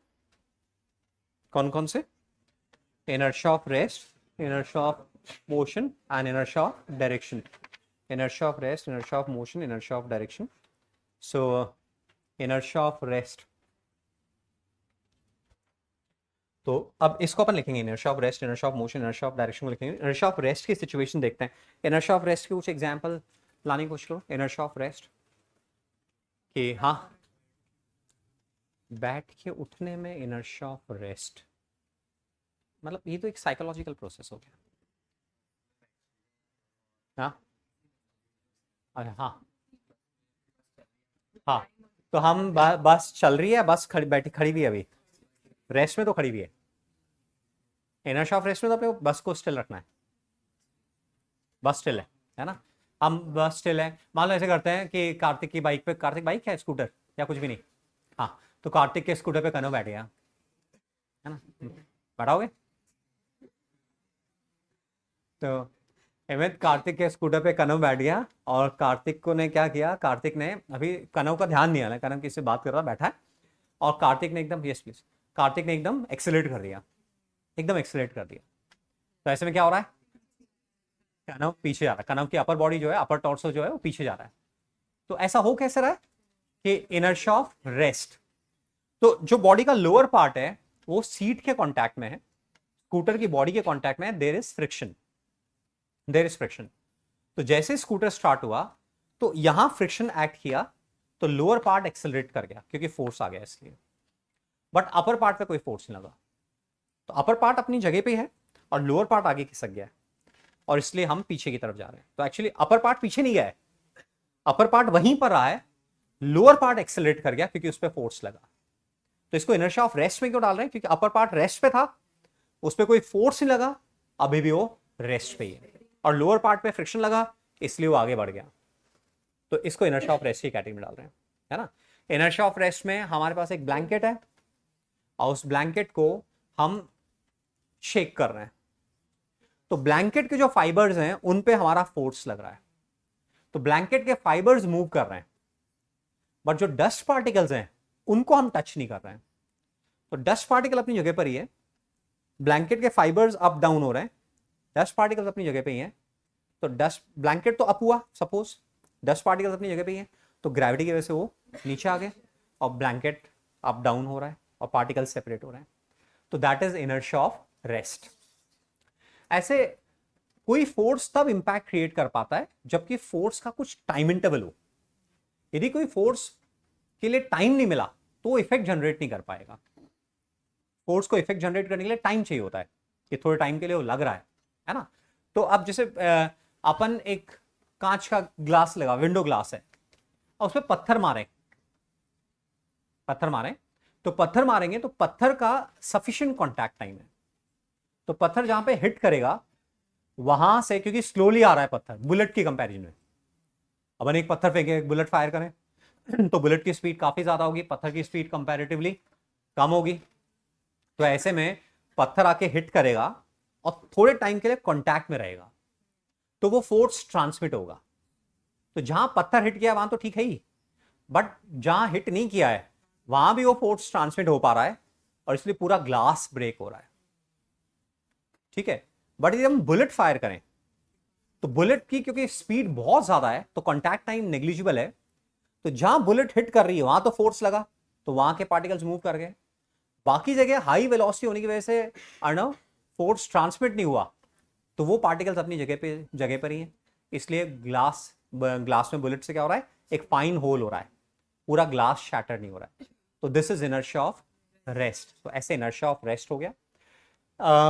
अपन एक ग्लास ले लें, उसके ऊपर एक कार्डबोर्ड रख दें छोटा सा और उसके ऊपर कॉइन रख दें, और बहुत तेजी से हिट कर रहे हैं, तो कॉइन और बोर्ड के बीच में, कार्डबोर्ड के बीच में फ्रिक्शन है, बट अपने बहुत तेजी से हिट किया तो फ्रिक्शन को टाइम नहीं मिला एक्ट करने का, इसलिए ग्लास को एक्सेलरेट नहीं कर पाया, कॉइन को एक्सेलरेट नहीं कर पाया, तो कॉइन वहीं का वहीं रहा, उस पर फोर्स नहीं लगा, अपन ने कार्डबोर्ड पे फोर्स लगाया, वो आगे बढ़ गया। So this is inertia of rest. यही हम स्लोली करेंगे तो कॉइन भी साथ में आगे बढ़ेगा क्योंकि फ्रिक्शन को टाइम मिल रहा है एक्ट करने का. So this is inertia of rest. Inertia of motion की बात करें, इनर्शिया ऑफ मोशन कुछ एग्जांपल सोचते हैं अपन.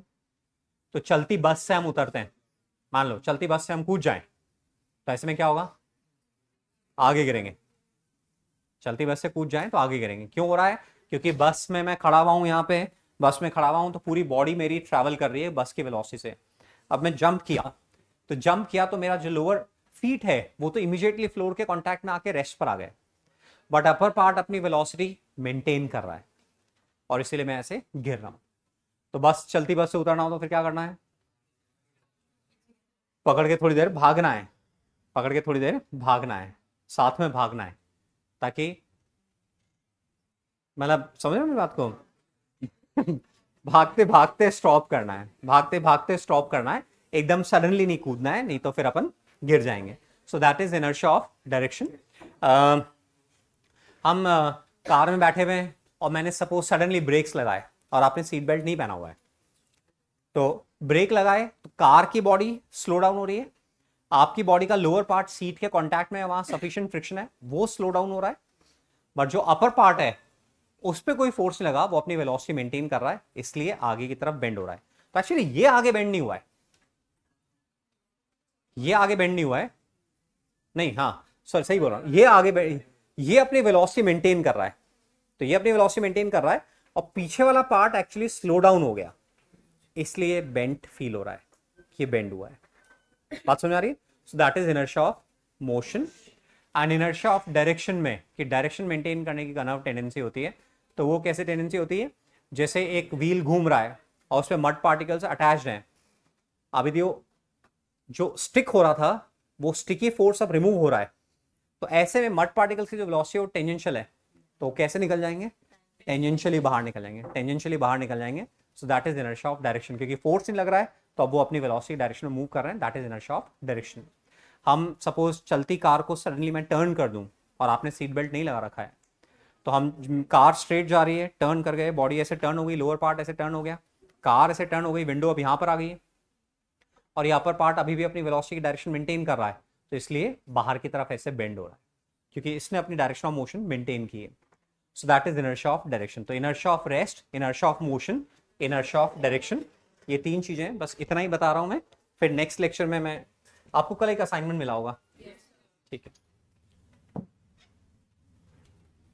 तो थर्मल प्रॉपर्टीज की एक्सरसाइज फिनिश करो. इस वीक में आपका टेस्ट भी है. ये टेस्ट कौन सा वाला टेस्ट है, ये टेस्ट है आप, हमने एक टेस्ट आपका वीक डेज में रखेंगे. हम एक वीक में एक टेस्ट आएगा और इस टेस्ट का पर्पस है एक चैप्टर पे फोकस करना, क्योंकि बहुत सारे बच्चे ऐसे होते हैं जो कि कंबाइंड सिलेबस में भूल जाते हैं, मार्क्स कम आते हैं, तो लगता है मैं कर ही नहीं सकता हूं, मैं पीछे हो रहा हूं. तो उनको ये समझाने के लिए कि कंबाइंड सिलेबस में धीरे धीरे आपकी स्ट्रेंथ बनेगी, एटलीस्ट आप एक चैप्टर में मार्क्स लेकर आ पा रहे हो. तो अब जैसे थर्मल प्रॉपर्टीज का इस वीक में टेस्ट है, वो थर्मल प्रॉपर्टीज में हम class examples, mainly class example, section review, exercise, इसी से रिलेटेड क्वेश्चन देंगे. उसी चैप्टर पर पूरा बेस टेस्ट होगा. तो आपको इससे ऐसा नहीं करना है कि जैसे फ्राइडे को सैटरडे को टेस्ट है तो आप फ्राइडे का पूरा दिन उसमें निकाल दो. करंट पढ़ाई की कॉस्ट पे कुछ भी नहीं होना चाहिए.